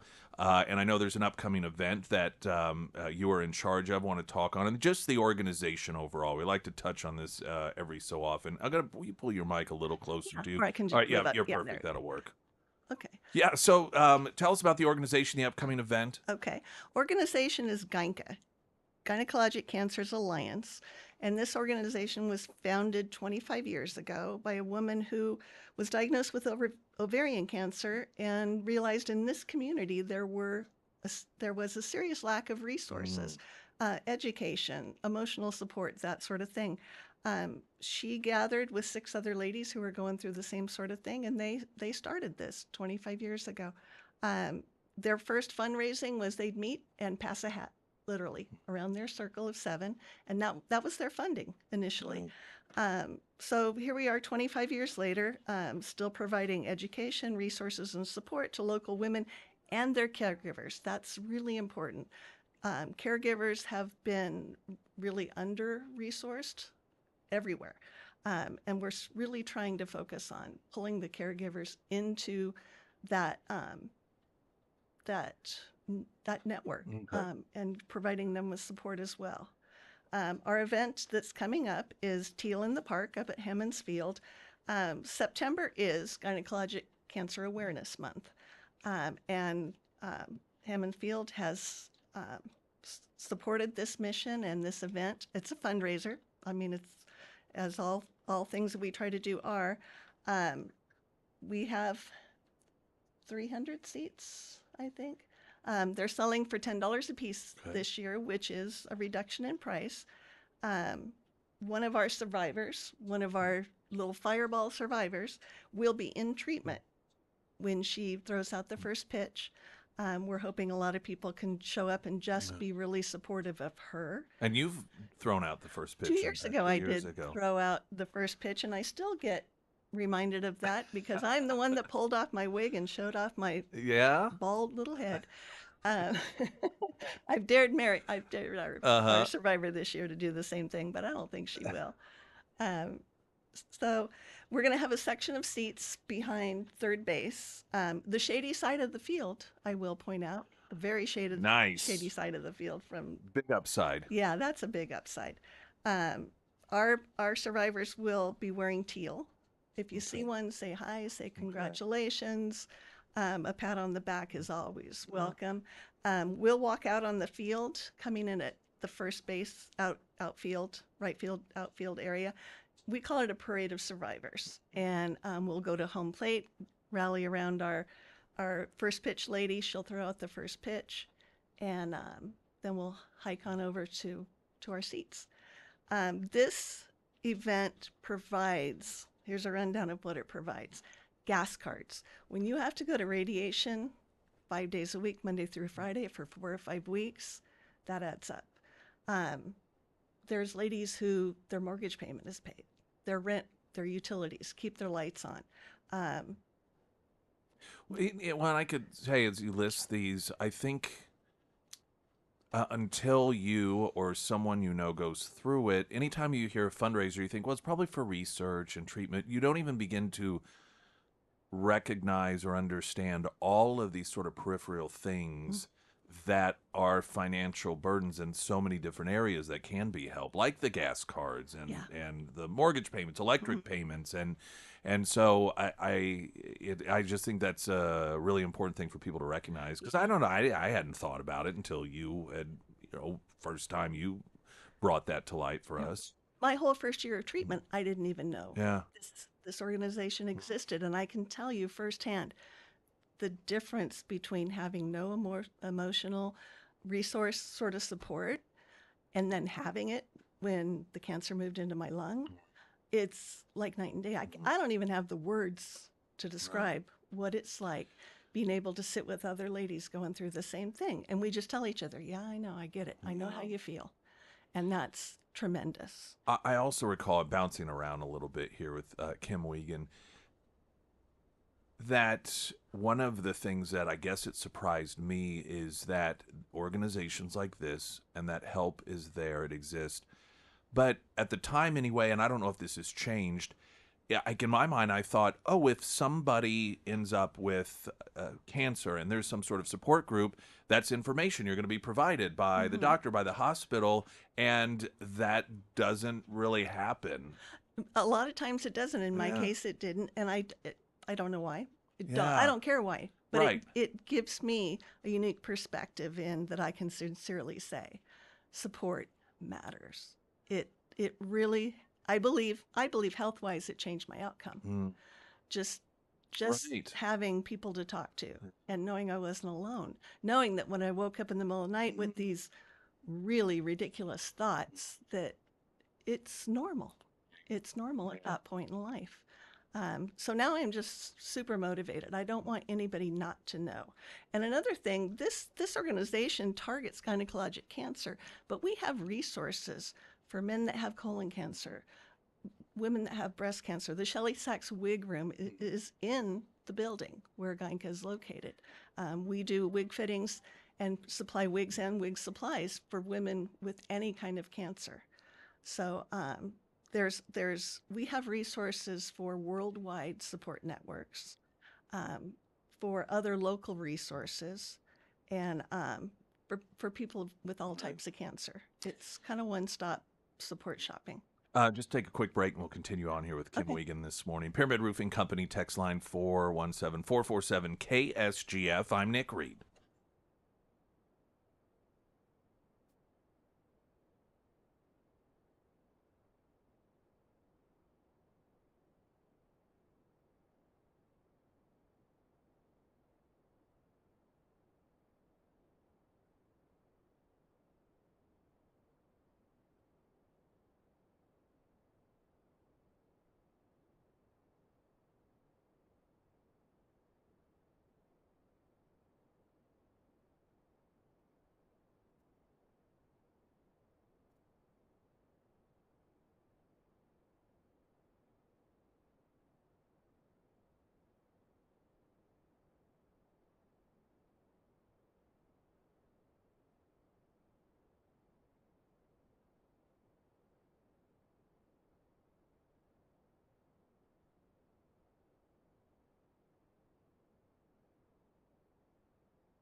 Sarah Myers, everyone. Thank you. The Welcome. Pyramid Roofing Company. Summer, it can be pretty brutal on your roof, and you may think, well, we haven't really had any storms recently, so I should be all good to go. But extreme temps can actually lead to blistering, and that's basically when your shingles kind of bubble up, and that allows for moisture to get under there, and that can cause leaks and damage to your decking. So if it has been a while since your last roof inspection, reach out to Josh today. The Pyramid team, they offer free roof inspections, and they make the entire process as simple as possible.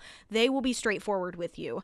They'll let you know if it's all good to go for fall, or if you do have areas that need to be addressed before the cooler weather hits. You can reach out to the Pyramid team today, schedule that free roof inspection, and you can find all of their contact information under the Sarah's Endorsements tab at ksgf.com. And my friend Kim Wiegand, friend of many of you as well, in studio with us. We like to revisit, inform people about Gynka, and then, of course, an upcoming Springfield Cardinal event, which you mentioned, and we'll make sure to remind people of how it is that they can get tickets while helping the organization at the same time coming up. And what else do we need here to know? Well, another event that we're having, that Gynka's having, is our big gala in November. That's a major fundraiser. If you're interested, tickets are available on the Gynka website. That's an interesting event.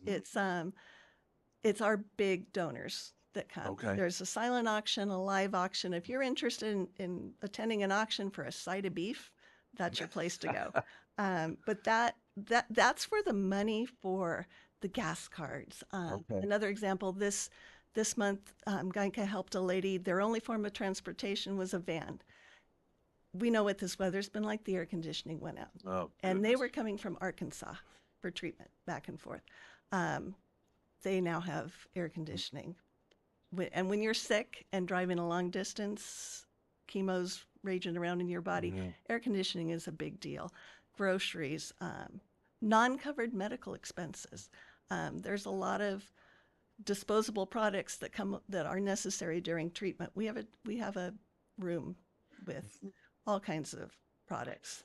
Do you have like relationships with any companies or organizations? So, for example, we're focusing on like fundraising to get the gift cards or to cover the cost of these things. But like a garage, for example, it says, hey, if you have anyone that has an alternator that needs replaced or something, send them our way. Or is that something you're open to? Or electricians, plumbers that would like to be able to help out? I know there is Okay. a list of providers for all Got it. types of services that Gynka trusts and has a good working relationship, and I'm sure part of that is Got it. reasonable So prices. if there are people that are in any industries and they're like, well, I'd be interested in any way I can help, is that something that they should reach out? And Absolutely.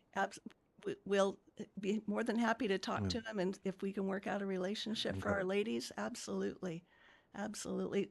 30 counties is what Gynca serves. And I think probably occasionally more than that. Ladies come from Kansas. They come from Arkansas. I just talked to a lady that is coming up newly diagnosed, is coming up from Arkansas for her treatment. So she cried when she found out about the gas card. Yeah. That's going to have a major impact on her life and her outcome. Well, and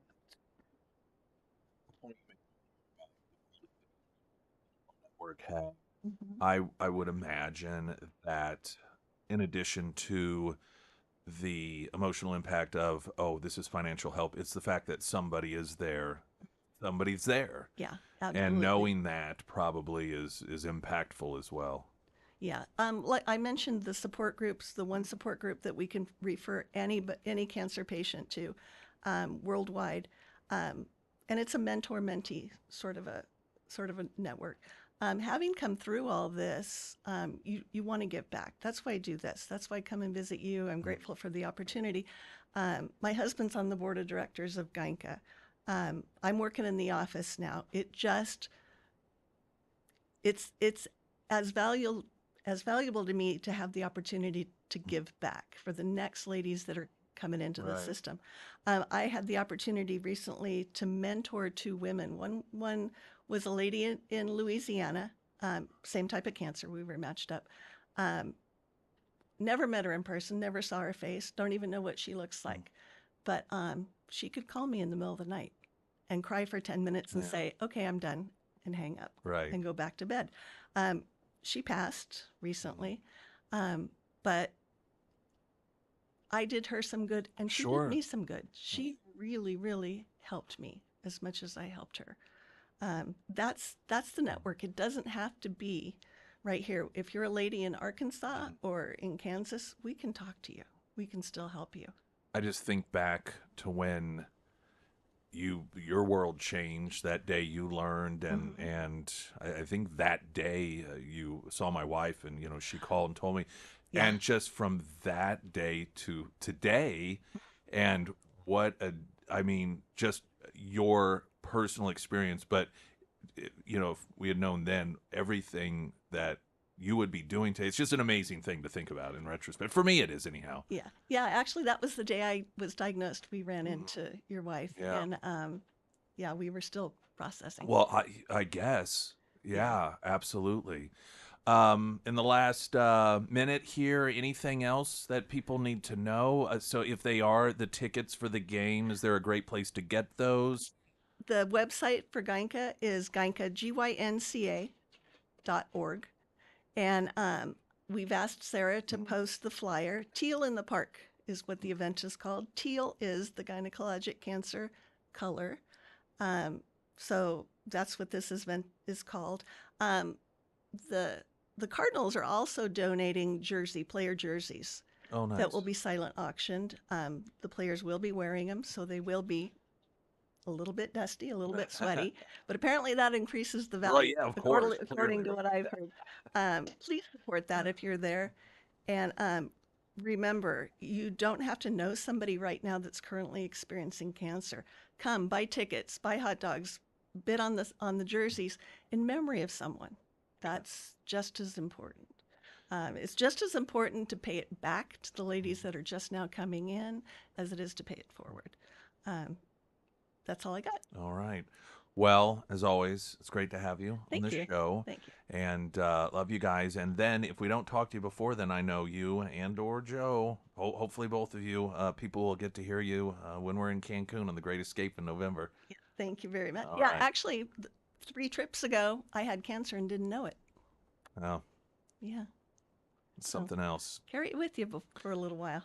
Kim Wiegand, thank you so much. Joe, of course, love you guys much. Thank you. Springfield Talk 1041. I'm Nick Reed.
Any other show you miss, of course, we've got the on-demand section, the podcast section, ksgf.com, Spotify, iTunes, and if you caught the tail end of Kim Wiegand there, you could go back and hear that in its entirety.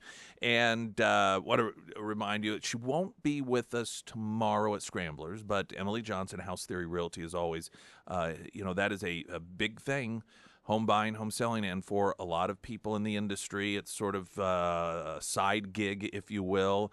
And so they don't necessarily appreciate that you're talking about making a huge financial and life decision. Sometimes selling a home can be just, really emotionally driven. It's your parents' old home. You grew up in it. And one of the things that we hear constantly about Emily Johnson is how aware and appreciative she is of that, and what a difference that really makes when it comes to that personal touch.